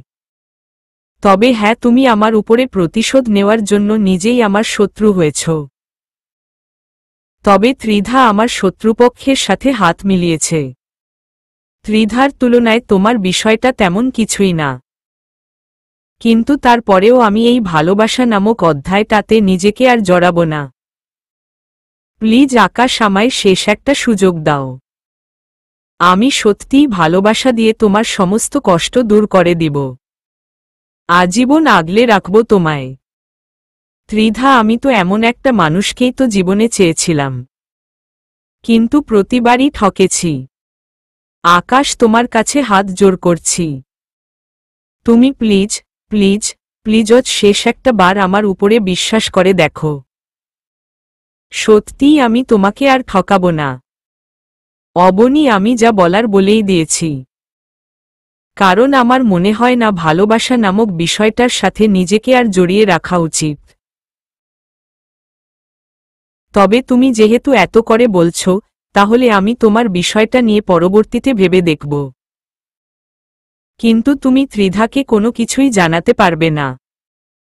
এমনি ত্রিধা ছাড়া অন্য কাউকেও তুমি এই বিষয়ে কোনো কিছু বলবে না। ঠিক আছে, আমি এই বিষয় নিয়ে কাউকেই কিছু বলবো না। আচ্ছা, এখন ফোন রাখলাম। ভালো থেকো। আচ্ছা, তুমিও ভালো থেকো। আকাশ অবনীর সাথে কথার সমাপ্তি করে ফোন বালিশের পাশে রেখে ঘুমানোর প্রয়াস করে। কিন্তু ত্রিধার সম্পর্কে সমস্ত কিছু জানার পর ঘুম নামক জিনিসটা আকাশের চোখ থেকে উধাও হয়ে গিয়েছে। আকাশ বহু চেষ্টা করে ঘুমানোর জন্য। একবার বিছানায় এপাশে শুয়ে ঘুমানোর চেষ্টা করে। কিছুক্ষণ পর আবার বিছানার অন্য পাশ ফিরে ঘুমানোর চেষ্টা করে, কিন্তু কোনো মতেই আকাশের ঘুম আসে না। রাত বাজে ৩টা। বহু চেষ্টার পর শেষমেশ গিয়ে রাত ৩টার দিকে আকাশের চোখ লেগে আসে। আকাশ ঘুমিয়ে পড়ে। তবে সকাল হতেই ৮টা বাজতেই আকাশের ঘুম ভেঙে যায়। আকাশ ঘুম থেকে উঠে ফ্রেশ হয়ে কিছুক্ষণ রুমে বসে থেকে ৯টা নাগাদ নিচে যায় সকালের নাস্তা করার জন্য। নিচে গিয়ে দেখে নিশাত এবং রোহান নাস্তার টেবিলে বসে আছে। রোহানের শরীর এখন মোটামুটি সুস্থ। তাই সে সবার সাথে টেবিলে বসে নাস্তা করার জন্য ডাইনিং রুমে এসেছে। রোহানের মা নাস্তা বেড়ে দিচ্ছে সবাইকে। রোহানের মা নাস্তা বেড়ে দিতেই আকাশ চুপচাপ নাস্তা খেতে আরম্ভ করে। কিন্তু রোহান নাস্তা করা বাদ দিয়ে রেখে হুট করেই চেয়ার ছেড়ে উঠে এসে আকাশের পা জড়িয়ে ধরে, যেটা দেখে আকাশ চমকে ওঠে। রোমানের মাও চমকে উঠেছে। তবে রোহানের মা চমকে ওঠার পাশাপাশি রোহানকে বলে, কিরে তুই আকাশের পা কেন জড়িয়ে ধরেছিস? মা, আকাশ ভাইয়া যখন প্রথম আমার বাসায় আসে তখন আমি ভাইয়াকে গ্রামের ছেলে বলে অনেক টিটকারি করেছি। কিন্তু গতকাল যখন তোমাদের থেকে জানতে পারি আকাশ ভাইয়া আসলে কে, তখন আমার রিয়েলাইজ হয় কখনো মানুষের পোশাক আশাক দেখে তাকে জাজ করা ঠিক নয়। মা, আমি যেই মানুষটার কারণে বেঁচে ফিরেছি, আমি একটা সময় সেই মানুষটাকেই ভালোমন্দ কত কথা শুনিয়েছে। মা, যেই মানুষটা বর্তমান সময়ের সবচাইতে বড় আতঙ্কটাকে দমিয়ে দিয়েছে, আমি সেই মানুষটার সাথেই বেয়াদবি করেছি। ভাইয়া চাইলে আমার মতন একটা ছেলেকে চোখের ইশারাতেই দুনিয়া থেকে গায়েব করে ফেলতে পারত, কিন্তু ভাইয়া আমায় কিছুই করেনি। মা, আমি আমার ভুল বুঝতে পেরেছি, তাই আমি ভাইয়ার পা ধরেছি ভাইয়ার থেকে মাফ চাইতে। রোহানের মা আর রোহানের কথা শুনে কিছু বলে না। রোহানের মা চুপ হয়ে যায়। তবে আকাশ এবার মুখ খুলে। আকাশ রোহানকে নিজের পা থেকে উঠিয়ে নিয়ে বলে, একটা মানুষ নিজের ভুল বুঝতে পারা মানে সে তার অর্ধেক ভুলের প্রায়শ্চিত্ত করা। আর তুমি ছোট মানুষ, তোমার কথায় আমি তেমন কিছুই মনে করিনি। না ভাইয়া, তাও তো আপনাকে কত বড় বড় কথা বলেছি আমি। আরে ওসব বাদ দাও, আমি সব ভুলে গিয়েছি। তুমি এবার গিয়ে খেতে বসো। রোহান আকাশের কথা মতন চেয়ারে গিয়ে বসে নাস্তা খাওয়ার জন্য। তখনই আবার নিশাত চেয়ার থেকে উঠে এসে আকাশের কাছে দাঁড়ায় আর আকাশকে বলে, আপনার সাথে আমিও কত খারাপ আচরণ করেছি, আপনি প্লিজ আমায় ও মাফ করে দিবেন। আরে নিশাত, ছাড়ো এখন এসব কথা, যা অতীতে হয়ে তা নিয়ে কথা বলে আর লাভ নেই, অহেতুক সময় নষ্ট। আর তাছাড়া তোমার উপরেও আমার রাগ নেই। ধন্যবাদ, তবে আপনার উপরে আমার অনেক রাগ। আপনাকে আমি এতটা পছন্দ করার পরেও আপনি আমাকে পাত্তা দেন না, এটা কিন্তু একদম উচিত করছেন না আপনি। সকলের সামনে নিশাতের লাগামহীন কথাবার্তা শুনে আকাশ লজ্জার মুখে পড়ে যায়। আকাশ কি বলবো বুঝে উঠতে পারছে না। পাশ থেকে নিশাতের মা আকাশের ব্যাপারটা বুঝতে পেরে নিশাতকে বলে, নিশাত, আবোলতাবোল কথা বন্ধ করে চেয়ারে গিয়ে বসো, আর আকাশকে শান্তি মতন নাস্তা করতে দে। মা, আমি কোনো আবোলতাবোল কথা বলছি না, আর উনাকে নাস্তা খেতেও বিরক্ত করছি না। তবে উনার আজকে উত্তর দিতে হবে, কারণ উনি ভালো করেই জানে আমি উনাকে পছন্দ করি, কিন্তু উনি আমাকে পাত্তাই দেয় না। এই যে আপনি আমাকে গ্রহণ করতে আপত্তি কোথায়? নিশাতের কথা শুনে আকাশ বুঝে যায় এই মেয়ে নাছোড়বান্দা, তাকে জবাব না দেওয়া অবধি এই মেয়ে তার সামনে থেকে যাবে না। তাই আকাশ মুখ খুলতে বাধ্য হয়। এরপর নিশাতকে বলে, নিশাত, তুমি এখনো ছোট, আগে তুমি পড়ালেখায় মন দাও, পরবর্তীতে এসব নিয়ে ভাবা যাবে। আর তোমার ভাগ্যে যদি উপরওয়ালা আমাকে লিখে রাখে তাহলে অবশ্যই সেটাকে কেউ খণ্ডন করতে পারবে না, আর যদি লিখে না রাখে তাহলে তো আর কিছু করার নেই। এবার যাও খেতে বসো।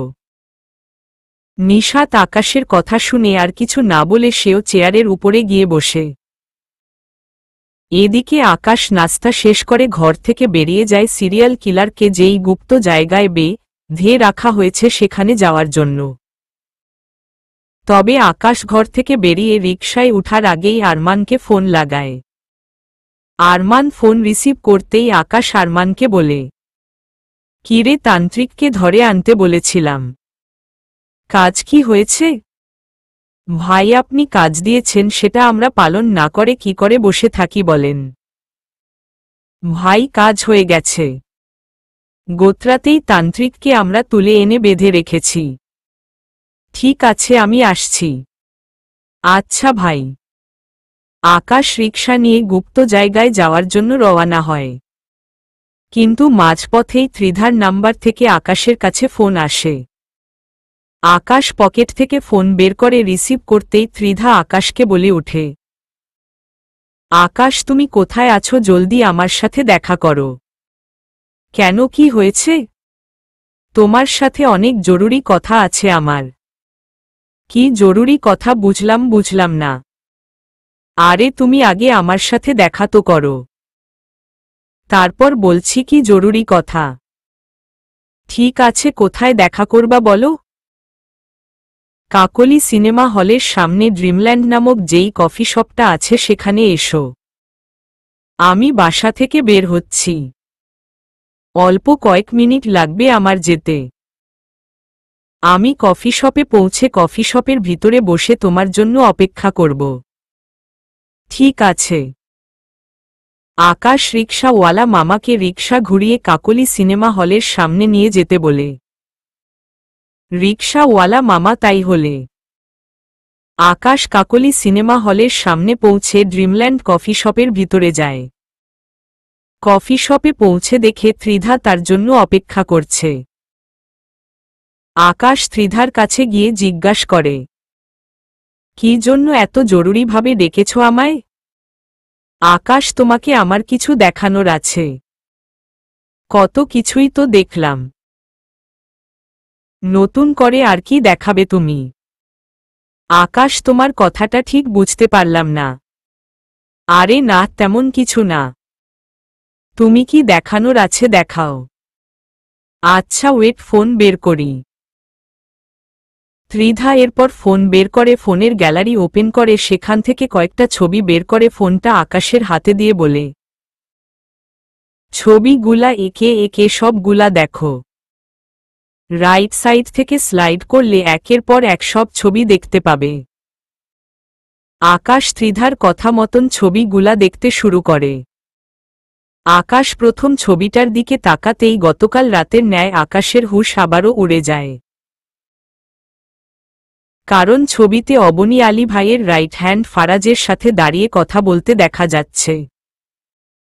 আকাশের মাথা ভো ভো করে ঘুরতে আরম্ভ করে ছবিটা দেখার পরে। কারণ একদিকে অবনীর পাঠানো ছবিতে ত্রিধা ফারাজের সাথে দাঁড়িয়ে কথা বলছিল, এদিকে ত্রিধার দেখানো ছবিতে অবনী ফারাজের সাথে অন্য একটা জায়গায় দাঁড়িয়ে কথা বলছে। দুইজনের দেখানো দুই ধরনের ছবি দেখে আকাশের মাথা কাজ করা বন্ধ করে দিয়েছে। কারণ আকাশ জানে তার প্রতিদ্বন্দ্বী একজন এবং আকাশ এই বিষয়ে নিশ্চিত। কিন্তু বর্তমানে দুজনের দেখানো দুই রকম ছবি দেখে আকাশ বুঝেই উঠতে পারছে না দুইজনের ভিতরে আসলে চলছেটা কি, আর কে তার আসল প্রতিদ্বন্দ্বী। আকাশ প্রথম ছবিটার দিকে তাকাতেই গতকাল রাতের ন্যায় আকাশের হুঁশ আবারও উড়ে যায়। কারণ ছবির মধ্যে অবনীকে আলী ভাইয়ের রাইট হ্যান্ড ফারাজের সাথে দাঁড়িয়ে কথা বলতে দেখা যাচ্ছে। আকাশের মাথা ভো ভো করে ঘুরতে আরম্ভ করে ছবিটা দেখার পরে। কারণ একদিকে অবনীর পাঠানো ছবিতে ত্রিধা ফারাজের সাথে কথা বলছিল, এদিকে ত্রিধার দেখানো ছবিতে অবনী ফারাজের সাথে অন্য একটা জায়গায় দাঁড়িয়ে কথা বলছে। দুইজনের দেখানো দুই ধরনের ছবি দেখে আকাশের মাথা কাজ করা বন্ধ করে দিয়েছে। কারণ আকাশ জানে তার প্রতিদ্বন্দ্বী একজন এবং আকাশ এই বিষয়ে নিশ্চিত। কিন্তু বর্তমানে দুজনের দেখানো দুই রকম ছবি দেখে আকাশ বুঝেই উঠতে পারছে না দুইজনের ভিতরে আসলে চলছেটা কি, আর কে তার আসল প্রতিদ্বন্দ্বী। আকাশ একটা গোলকধাঁধার মধ্যে আটকে গেছে। আর সেই সঙ্গে আকাশের চেহারায় এক গম্ভীর ভাব চলে আসে। পাশ থেকে ত্রিধা আকাশের পরিবর্তিত চেহারার ধরন দেখে আকাশকে বলে ওঠে, আকাশ একটা ছবি দেখেই অবাক হলে? বাকি ছবিগুলা তো দেখো। তাহলেই বুঝতে পারবে অবনী আসলে কোনো ধাঁচের মেয়ে। আকাশ ত্রিধার কথা মতন বাকি ছবিগুলো দেখে। সব কয়টা ছবিই অবনী ফারাজের সাথে কথা বলার সময় তোলা। অবনী ফারাজের সাথে কথা বলার সময় একে এঙ্গেলে ছবিগুলা তোলা হয়েছে। আকাশ সব কয়টা ছবি দেখার পর চুপচাপ হয়ে অবনী আর ফারাজের সম্পর্কে ভাবতে থাকে। তখনই আবার ত্রিধা বলে ওঠে, আকাশ, কিছুদিন আগেই সে তোমার কাছে সুযোগ চেয়েছিল, আর আজ দেখো সে অন্য ছেলের প্রতি আসক্ত হয়ে পড়েছে। সে যদি সত্যিই তোমায় ভালোবাসত তাহলে সে কখনোই এভাবে পরপুরুষের সাথে দাঁড়িয়ে দাঁড়িয়ে কথা বলত না। অসভ্য মেয়ে, তলে তলে অন্য ছেলের সাথে ঘুরে বেড়ায়, আবার তোমার কাছে এসে ভালোবাসার মিথ্যা নাটক করে। আমার তো সেদিন ইচ্ছে করেছিল অবনীকে টুপ করে গিলে খেয়ে ফেলি, যেদিন সে আমার সামনে তোমার কাছে এসে অতীতের জন্য ক্ষমা চাওয়ার পাশাপাশি একটা সুযোগ চেয়েছিল। আকাশ, দেখো তুমি কিন্তু আমার। আমি বলে দিচ্ছি, তুমি কিন্তু ওই মেয়ের চিন্তা আর মাথায় আনবে না। তাহলে কিন্তু আমি নিজের কি হাল করব সেটা তুমি কল্পনাও করতে পারবে না। আর একটা কথা আকাশ, আমি তোমায় সত্যিই ভালোবাসি। দুনিয়া উল্টে গেলেও তোমার প্রতি আমার ভালোবাসা কমবে না। আর বাকি রইল তোমায় ছেড়ে যাওয়া বা তোমার সাথে প্রতারণা করা, সেটা আমি ত্রিধার দ্বারা কখনোই সম্ভব না। আকাশ ত্রিধার সমস্ত কথা শুনে মুচকি একটা হাসি দিয়ে ত্রিধার ফোন ত্রিধার হাতে ধরিয়ে দেয়। আকাশের এমন আচরণ ত্রিধার কাছে কেমন যেন অদ্ভুত লাগে। সেজন্য ত্রিধা আকাশকে প্রশ্ন করে, আকাশ, আমি এতগুলো কথা বললাম, আর তুমি আমার সমস্ত কথার পরিপ্রেক্ষিতে শুধু একটা হাসি দিল? কোনো কিছু কি বলার নেই তোমার? ত্রিধা, সত্যের জয় সব সময় হয়, আর আমি অবনীকে নিয়ে চিন্তা করলে তোমাকে কখনোই সুযোগ দিতাম না। হ্যাঁ, বুঝলাম, কিন্তু তুমি আমার কথার কোনো উত্তর না দিয়ে আমাকে হতাশ করলে যে। তুমি তো চাইলে আমার কথার প্রত্যুত্তরে কিছু বলে আমাকে আশ্বস্ত করতে পারতে, কারণ তোমার কথাটাই সত্যি। আমার কাছে আপাতত বলার মতন কিছু নেই। অবনীর উপরে বর্তমানে আমার কোনো আকর্ষণ না থাকলেও অবনীর এমন রূপ দেখে অনেকটা শকট খেয়েছি। তাই কি বলবো বুঝে উঠতে পারছি না, আর সেজন্যই তোমার কথার প্রত্যুত্তরে কিছু বলিনি। ওহহ, আচ্ছা ত্রিধা, আমার একটা গুরুত্বপূর্ণ কাজ আছে। আমি ঘর থেকে বেরিয়েছি সেই কাজের উদ্দেশ্য নিয়েই, কিন্তু মাঝপথ থেকে ঘুরে তোমার কাছে এসেছি। ঠিক আছে, তবে যাওয়ার আগে আমার সাথে বসে এক কাপ কফি খেয়ে যাও। না ত্রিধা, আমার কাছে কফি খাওয়ার মতন সময়টা এখন নেই। পরে কোনো এক সময় বসে কফি খাবো তোমার সাথে। এখন জরুরিভাবে আমার যেতে হবে। ওকে, ঠিক আছে, আর জোর করলাম না তোমায়। ধন্যবাদ, এবার আমি চললাম। হুম।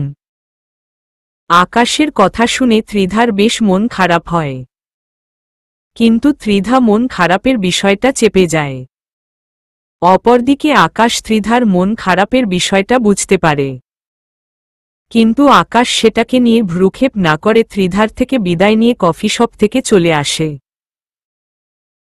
কারণ আকাশের এখন অনেক সতর্ক থাকতে হবে, সেটা আকাশ বুঝে গিয়েছে। না হয়তো আকাশ যে কোনো সময় বিপদে পড়তে পারে। এমনটাও হতে পারে কফির মধ্যে কিছু মেশানো থাকতে পারে। তাই আকাশ কফি না খেয়েই চলে এসেছে। আকাশের সন্দেহের তালিকায় এখন ত্রিধা এবং অবনী দুজনেই অন্তর্ভুক্ত। দুজন থেকেই তার সাবধানে থাকা প্রয়োজন। প্রতিদ্বন্দ্বী হিসেবে একজনের কথা সে জানলেও বর্তমানে দুজনকেই তার সন্দেহ হচ্ছে। আর তার কারণ হল ফারাজের সাথে কথা বলার সময়কার দুজনের ছবিই সে দেখেছে।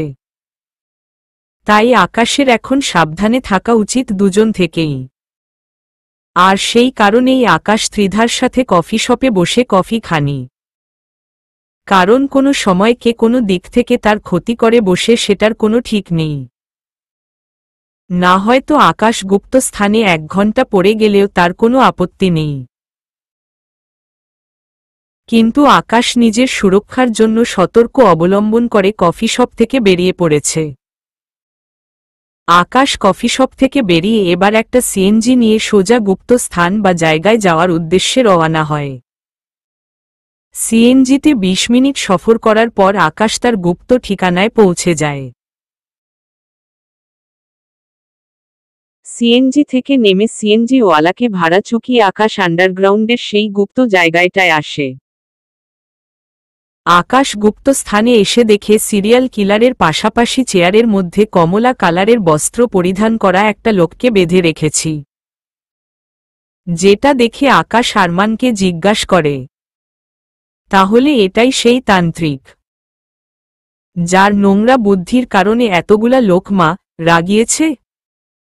হ্যাঁ ভাই। আকাশ আরমানের কথা শুনে তান্ত্রিকের কাছে গিয়ে একটা চেয়ার নিশে বসে। এরপর তান্ত্রিককে জিজ্ঞাসা করে, কিরে এমন নোংরা খেলা কেন খেলেছিস? তোর নোংরা খেলার পাল্লায় পড়ে সিরিয়াল কিলারের হাতে কত মানুষের প্রাণ গেল। কেন করেছিস তুই এমনটা? তোর ভিতরে কি মায়াদয়া বলতে কিছু নেই? তোর জঘন্য পরিকল্পনার কারণে কতগুলা নিরীহ মানুষ আজ এই পৃথিবীতে নেই। বল কেন করেছিস এমনটা? আকাশের কথা শুনে তান্ত্রিকের ভিতরে ভয় দলা পেকে গেছে। মুখ দিয়ে কোনো কথা বের হচ্ছে না তার। চুপ করে আছে তান্ত্রিক। তখনই আকাশ আবার তান্ত্রিককে বলে উঠে, দেখ, চুপ করে থেকে কোনো লাভ নাই। সমস্ত সত্যি কথা ভিতর থেকে উগলে বের কর, না হয় তোর সাথে যা ঘটবে সেটা তুই কোনো দিন কল্পনাও করতে পারবি না। তোর পাশে বসা সিরিয়াল কিলারও শুরুতে কিছু বলতে চায়নি, তবে এমন প্রতিক্রিয়া করেছি তার উপরে যে সে পরবর্তীতে নিজেই মুখ খুলতে বাধ্য হয়েছে। তাই ভালোই বলছি, সমস্ত খুলে বল। তান্ত্রিক আকাশের কথা শুনে ভয় এবার মুখ খুলে, ভাই, আমাকে বাসুদেব পাঠিয়েছে। আমি শুরুতে তার কথায় রাজি হইনি, কিন্তু সে আমাকে অনেকগুলো টাকা অফার করেছে, যেটা দিয়ে আমি অনেক কয় বছর বসে বসে খেতে পারব। তাই আমি তার কথায় রাজি হয়েছি। এই সমস্ত বিষয় আমি জানি, কিন্তু তুই বাকি কাজগুলো কিভাবে করেছিস? ভাই, আমি শুরুতে বাংলাদেশে এসে 2 সপ্তাহ অনেক মানুষের সাথে চলাফেরা করে কৌশলে তাদের ভিতরগত কথাবার্তাগুলো জেনেছি। কারণ এই কাজটা করার জন্য আমার একটা যোগ্য মানুষের দরকার ছিল, কিন্তু যোগ্য কাউকেই আমি খুঁজে পাচ্ছিলাম না যে তাকে আমার কথার জালে ফাঁসিয়ে কাজ আদায় করব। কিন্তু তখনও এই লোকের সাথে আমার দেখা হয়, মানে বর্তমান সময়ে যাকে সবাই সিরিয়াল কিলার নামে ডাকে। পরে এই লোকের থেকেও কৌশলে আমি তার ভিতরগত কথাগুলো জানি। এই লোকের বউকে নাকি কারা হত্যা করেছে। সে তার বউকে অনেক ভালোবাসত, কিন্তু বেচারির বউয়ের হত্যার কোনো বিচার সে পায়নি। আমি এই লোকের সমস্ত কথাবার্তা শুনে বুঝতে পেরে যাই এটাই আমার সেই যোগ্য লোক যাকে আমি আমার ফাঁদে ফেলে কাজ উদ্ধার করতে পারব। তারপর আমি সাথে সাথে এই লোকের ব্রেইন ওয়াশ করতে শুরু করি। অল্প কিছু সময়ের মধ্যেই এই লোক আমার ফাঁদে পা দিয়ে বসে, আর তারপর তাকে আমি মাঠে নামিয়ে দেই কাজের জন্য। শুরুতে বাসুদেব আমায় যেভাবে বলতো আমি সেভাবেই এই লোককে দিয়ে কাজ করতাম, কিন্তু কিছুদিন আগে শুনতে পেলাম বাসুদেবকে আয়রন ব্লেড রে ফেলেছে। মানি আপনি তাকে রে ফেলেছেন? আমি এই খবর শোনার পর সমস্ত কিছু থামিয়ে দিতে চাই, কারণ আমি যার কথা অনুযায়ী কাজ করতাম সেই লোকটাই আর বেঁচে নেই। তাহলে আমি কার পরামর্শে কাজ করব? কিন্তু আমার পাশে বসা এই লোক আমার কথাগুলোকে এত সিরিয়াস ভাবে নিয়েছে যে সে একের পর এক মানুষ টপকেই চলেছে। আমি তো বুদ্ধি করে মাঠে খেলার জন্য এই লোককে নামিয়ে দিয়েছি, কিন্তু এই লোককে কি করে থামাবো সেই রাস্তাটাই পরবর্তীতে গিয়ে আমি খুঁজে পাচ্ছিলাম না।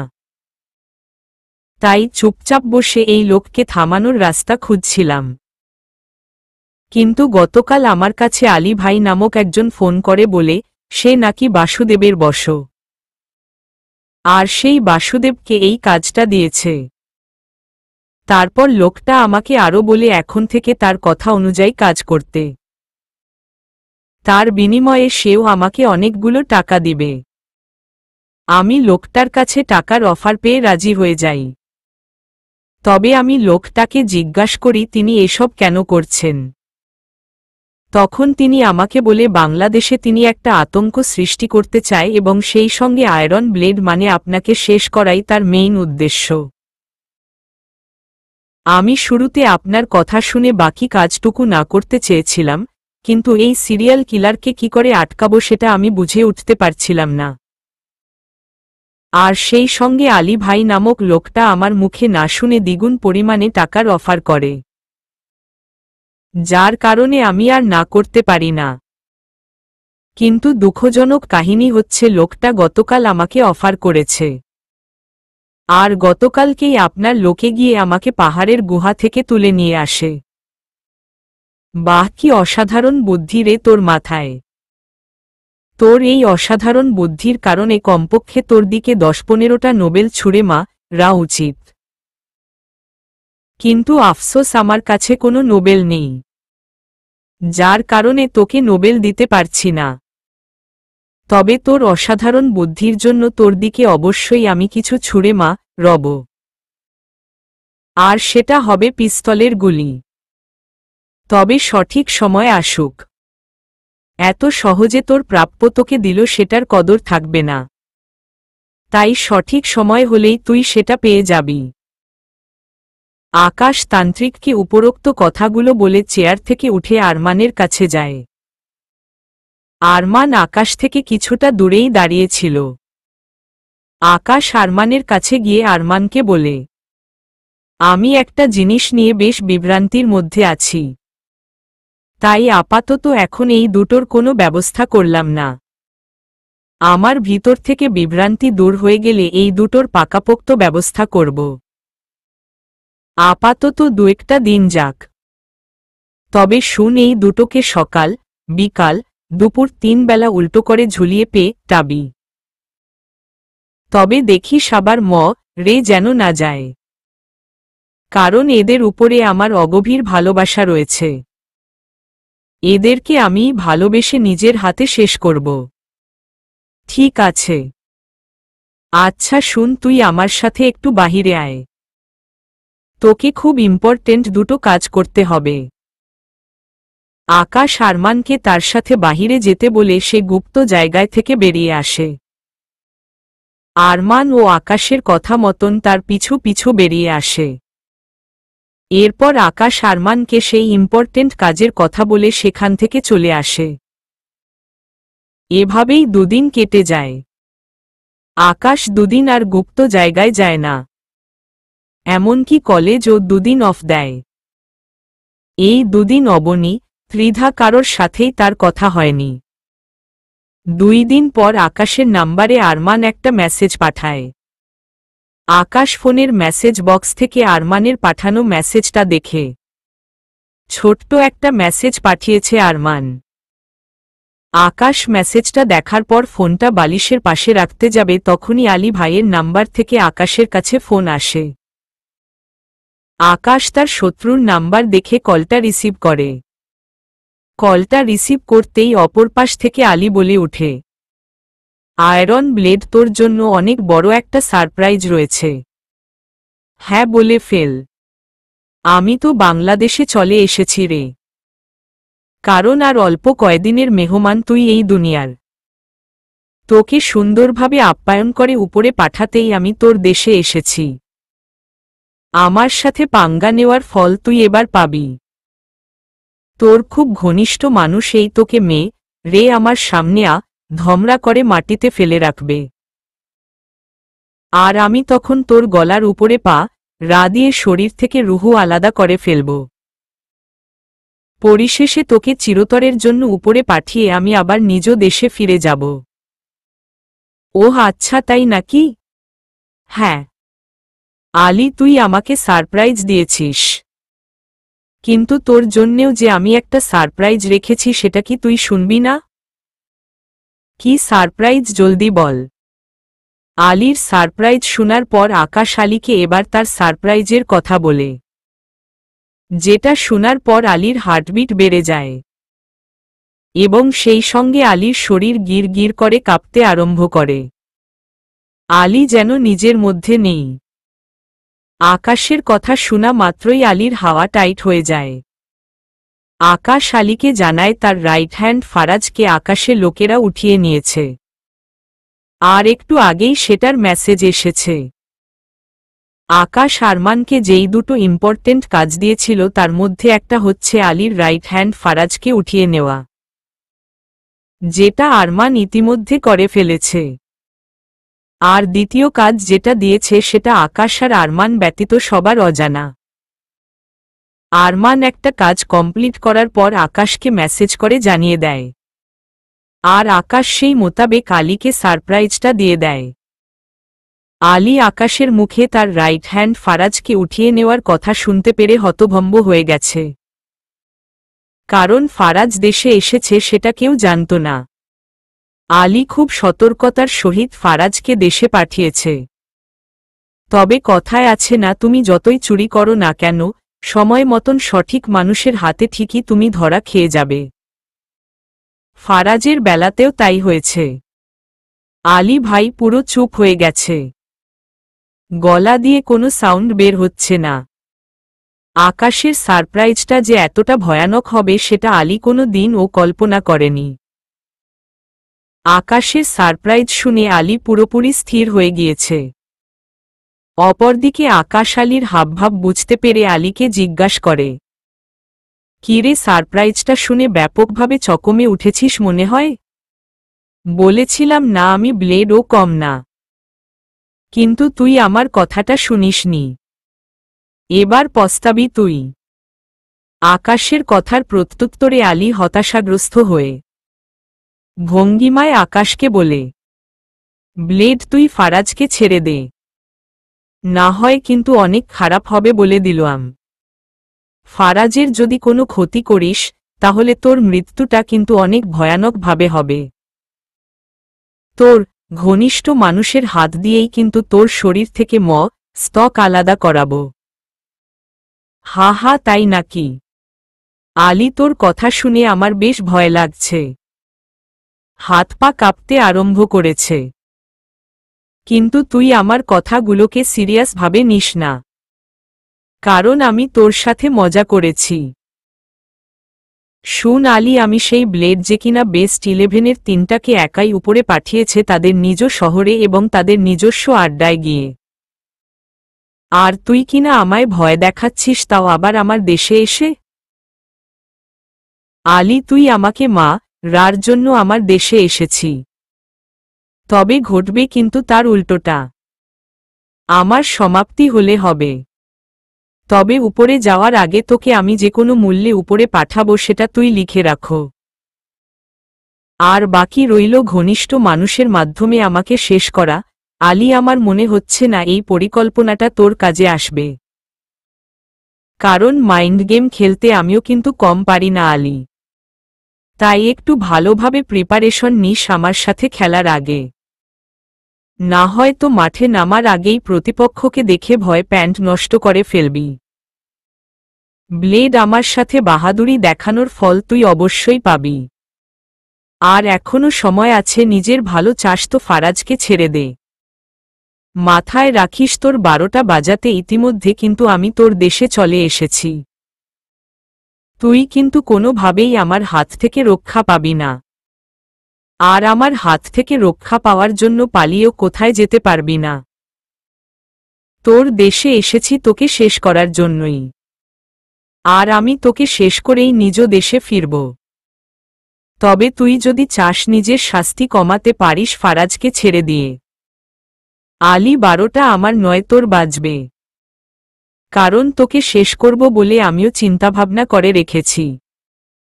কিন্তু আমার চিন্তাভাবনা বাস্তবায়ন করার জন্য আমি তোর দেশে যেতে হতো, যেটা বর্তমানে আর করতে হবে না, কারণ তুই নিজেই আমার দেশে চলে এসেছিস আমার হাতে নিজের সমাপ্তি ঘটাতে। এবার আমি নয় তুই পালানোর রাস্তা খুঁজবি, তবে আমার মনে হয় না সেটা তুই খুঁজে পাবি, কারণ তুই নিজেই শিকারীর হাতে এসে ধরা দিয়েছিস। আর বাকি রইল ফারাজকে ছেড়ে দিয়ে নিজের শাস্তি কমানোর ব্যাপারটা। আলী, তোর হয়তো মনে নেই আমি ব্লেডের সামনে যত বড় বিপদ আসুক না কেন সে উপর ওয়ালা ছাড়া কারোর সামনেই মাথা নত করে না। ফারাজকে তো কোনো মতেই আমি ছাড়ব না। সেই সঙ্গে আলী, তুই আমার দেশে তো এসে পড়েছিস ঠিকই, কিন্তু ফিরে আর যেতে পারবি না। তোদের দুটোকে এবং তোদের সাথে থাকা সমস্ত লোককেই আমি উপরে পাঠাবো। আর শুরুটা করব তান্ত্রিক আর সিরিয়াল কিলারকে দিয়ে। ঠিক আছে, ব্লেড খেলা কাকে বলে সেটা তোকে আমিও দেখাবো। তারপর গিয়ে বুঝতে পারবি আমার কথা না শুনে আর আমার সাথে লাগতে এসে কত বড় ভুল করেছিস। আর তুই কোনো দিন ও কারোর কাছে নত স্বীকার না করলেও খুব শীঘ্রই তুই আমার কাছে নত স্বীকার করবি। রাখলাম ফোন। আলীর কথা শুনে আকাশ হাসতে আরম্ভ করে। অপরদিকে আলী আকাশকে হু মকি দিয়ে ফোন কেটে দেয়। আকাশ আলীর কথা শুনে কিছুক্ষণ নিজে নিজে হেসে পরবর্তীতে স্বাভাবিক হয়ে গুপ্ত জায়গার উদ্দেশ্যে রওনা হয়ে পড়ে। মাঝপথেই গাড়িতে থাকা অবস্থায় আকাশের কাছে আরমানের ফোন আসে। আকাশ পকেট থেকে ফোনটা বের করে রিসিভ করতেই ফোনের অপর পাশ থেকে আরমান আকাশকে বলে, ভাই, আপনাকে একটা মেসেজ পাঠিয়েছি, আপনি সেটা দেখেছেন কি? হ্যাঁ আরমান, দেখেছি। তো ভাই, এখন ফারাজকে কি করব? তাকে এমনিতে আমি গুপ্ত জায়গায় নিয়ে এসেছি যেখানে তান্ত্রিক আর সিরিয়াল কিলার আছে। ভালো করেছিস। তাকে সেখানেই বাকি দুজনের মতন আটকে রাখো। আচ্ছা ঠিক আছে ভাই। তবে ভাই, আরেকটা কথা, তান্ত্রিক আর সিরিয়াল কিলারকে মেরে ছেলেপেলেরা ধমরা বানিয়ে ফেলেছে। আসলে সিরিয়াল কিলারের উপরে দলের ছেলেপেলেদের এতটা আক্রোশ যে রার সময় ডানে বায় আর তাকায়নি, ইচ্ছে মতন কেলিয়েছে সবাই মিলে। তাদের অবস্থা এখন অনেক খারাপ। তাই বলছিলাম যে তাদের দুটোকে এখন কি করব? আরমান, আমি পথেই আছি। কিছু সময় পর আমি গুপ্ত জায়গায় পৌঁছে যাব। তারপর বলে দিব কিভাবে কি করতে হবে। আচ্ছা ভাই। আচ্ছা শুন, এখন ফোন রাখছি। গুপ্ত জায়গায় পৌঁছে তারপর তোর সাথে কথা হবে। আকাশ ফোন রেখে দেয়। কিছু সময় পর আকাশ গুপ্ত জায়গায় পৌঁছে যায়। গুপ্ত জায়গায় পৌঁছে দেখে সিরিয়াল কিলার আর তান্ত্রিককে ছেলেপেলেরা এমন ভয়ানকভাবে মেরেছে যে তাদের দুটোর প্রাণ যে কোনো সময় ঠুস করে চলে যাবে। তাই আকাশ আরমানকে বলে, এমনিতেও এদের সময় ফুরিয়ে এসেছে, তার উপরে আবার ছেলেপেলেরা তাদের দুটোকে মেরে তাদের অবস্থা নাজেহাল বানিয়ে দিয়েছি। দুটোর অবস্থা দেখছি বেশ খারাপ। হ্যাঁ ভাই, ইচ্ছে মতন রেশ মিটিয়েছে ছেলেপেলেরা। আচ্ছা শুন, দুটোকে চিরতরের জন্য মুক্তি দিয়ে দে, তবে তাদের মৃত্যুটা যেন স্বাভাবিক না হয়। ওদের দুটোকে মেরে তাদের শরীরের কয়েক শত টুকরো করবি, আর দুজনের মাথাটাকে গলা থেকে আলাদা করে ফেলবি। তারপর শরীরের অংশগুলোকে শহরের কুকুরকে খেতে দিবি। আর দুজনের কাটা মাথাটাকে চৌরাস্তার মোড়ে কোনো গাছের সাথে লটকে দিয়ে পাশে লিখে দিবি যে এই দুটো কাটা মাথা সিরিয়াল কিলার এবং তার কুকর্মের সঙ্গী তান্ত্রিকের। তাদের এই ভয়ানক মৃত্যুর জন্য তারা দুজনেই দায়ী। আর সবাই যেন সতর্ক হয়ে থাকে। কেউ যেন তাদের মতন অসাধু মতলব নিজের ভিতরে পুষে না রাখে। তাহলে সিরিয়াল কিলার এবং তান্ত্রিকের মতোই দশা করবে আয়রন ব্লেড তাদের। ঠিক আছে ভাই। কাল সকালে ঘুম থেকে উঠে যেন সিরিয়াল কিলার এবং তান্ত্রিকের বিষয়টা জেনে যায় সেই মোতাবেক রাতের বেলাতেই কাজ সম্পন্ন করে রাখবি। আচ্ছা ভাই। তবে ফারাজকে কি করব? তার ব্যবস্থাও করা হবে সময় মতন। আগে এই দুটোর ব্যবস্থা কর। আর শুন, একটু সাবধানে চলাফেরা করবি তোরা সবাই। কেন ভাই? কারণ আলী নামক যা নোয়ারটা আমাদের বাংলাদেশে এসেছে আমাকে রার জন্য। কি হো? হ্যাঁ, আলী বাংলাদেশে এসেছে। ভাই যা, নোয়ারটাকে এবার ছাড়ব না। সে বেস্ট 11-এর বশ হলে হোক, কিন্তু সে ভুলে গেছে সে আমাদের বাংলাদেশে এসেছে। তার তো এবার নিস্তার নেই। সে হয়তো জানে না বাঙালিরা সম্মান দিতেও জানে, আবার সময় মতন শরীরের কাপড় খুলে অসম্মানও করতে জানে। হ্যাঁ সেটাই। আচ্ছা শুন, এখন এসব কথা বাদ দে। আর তোকে দ্বিতীয় আরেকটা কাজ যেটা করতে বলেছি সেটা কি করেছিস? হ্যাঁ ভাই, কাজে তো লেগেছি, কিন্তু এখানেও সেভাবে কোনো কিছু হাতে লাগেনি। আচ্ছা শুন, জলদি কোনো তথ্য বের করার চেষ্টা কর। আকাশ আরমানকে কিছু তথ্য সংগ্রহ করার কাজ দিয়েছে, কিন্তু সে এখনো কোনো তথ্য সংগ্রহ করতে পারেনি। তবে হুট করেই আরমানের একটা কথা মনে পড়ে। তাই সে আকাশকে বলে, ভাই তথ্য পেয়ে গেছি। তথ্য পেয়ে গেছিস মানে? একটু আগে না বললি কোনো তথ্য সংগ্রহ করতে পারিসনি, কিন্তু এখন আবার বলছিস তথ্য পেয়ে গেছিস। তোর কথার আগামাথা কিছুই তো আমার মাথায় ঢুকছে না। ভাই আপনি এখনো বুঝতে পারেনি আমি কি বলতে চাইছি? না, বুঝতে পারিনি। ভাই আপনি আমাকে দুটো মানুষের উপরে নজরদারি করে তাদের বিষয়ে তথ্য বের করতে বলেছেন। কিন্তু ভাই সেই দুটো মানুষকে ছবির মধ্যে যার সাথে কথা বলতে দেখা গেছে আমরা তো তাকেই তুলে এনেছি। মানে হলো আলীর রাইট হ্যান্ড ফারাজকেই তো আমি উঠিয়ে নিয়েছি। আমরা চাইলে তো এখন ফারাজ থেকেই তাদের দুজনের বিষয় তথ্য সংগ্রহ করতে পারি। আরমানের কথা শুনে আকাশের মাথার টনক নড়ে ওঠে। কারণ আরমান ঠিক কথাই বলেছি। এত সময় আরমানের বলা কথাটা আকাশের মাথাতেই আসেনি। তাই সে আরমানের কথা শোনার পর আরমানকে বলে, হ্যাঁ আরমান, তুই তো একদম ঠিক কথা বলেছিস রে। আমরা তো চাইলে ফারাজ থেকেই তথ্য বের করতে পারি, কিন্তু আমরা তা না করে অযথা কষ্ট করছি কেন? চল ফারাজের কাছে চল, তারপর দুজনের সম্পর্ক জানা যাবে। হ্যাঁ ভাই চলেন। আকাশ আর আরমান ফারাজের কাছে চলে যায়। ফারাজকেও চেয়ারের মধ্যে বসিয়ে বেঁধে রাখা হয়েছে। আকাশ ফারাজের কাছে গিয়ে ফোন থেকে অবনী আর ত্রিধার ছবি বের করে ফারাজকে দেখিয়ে বলে, ফারাজ ছবির মধ্যে তোকে দুটো মেয়ের সাথে কথা বলতে দেখা গেছে। এই যে সেই মেয়েগুলো, আমার সেই মেয়ে দুটোর সম্পর্কে সমস্ত তথ্য চাই। এখন ফটাফট মুখ খুলে সেই মেয়ে দুটো সম্পর্কে আমায় বল। আকাশের কথার কোনো উত্তর না দিয়ে ফারাজ গা উদ্দারের মতন চুপ করে বসে থাকে। যেটা দেখে আকাশ আরমানকে বলে, আরমান কথায় আছে নালা, ঠিক খাওয়া মানুষের কখনো মুখের কথায় কাজ হয় না। হ্যাঁ ভাই, যা একটা প্লাস নিয়ে আয়। ঠিক আছে ভাই। আরমান আকাশের কথা মতন কিছু সময়ের মধ্যেই একটা প্লাস এনে আকাশের হাতে দেয়। আকাশ আরমানের হাত থেকে প্লাসটা নিয়ে কোনো কথাবার্তা ছাড়াই ফারাজের হাতের একটা নখ টান দিয়ে পুরোপুরিভাবে উঠিয়ে ফেলে, যার ফলে ফারাজ সজোরে চেঁচিয়ে ওঠে আর তার হাত দিয়ে রক্ত পড়তে আরম্ভ করে। কিন্তু সে তাও মুখ খুলে না।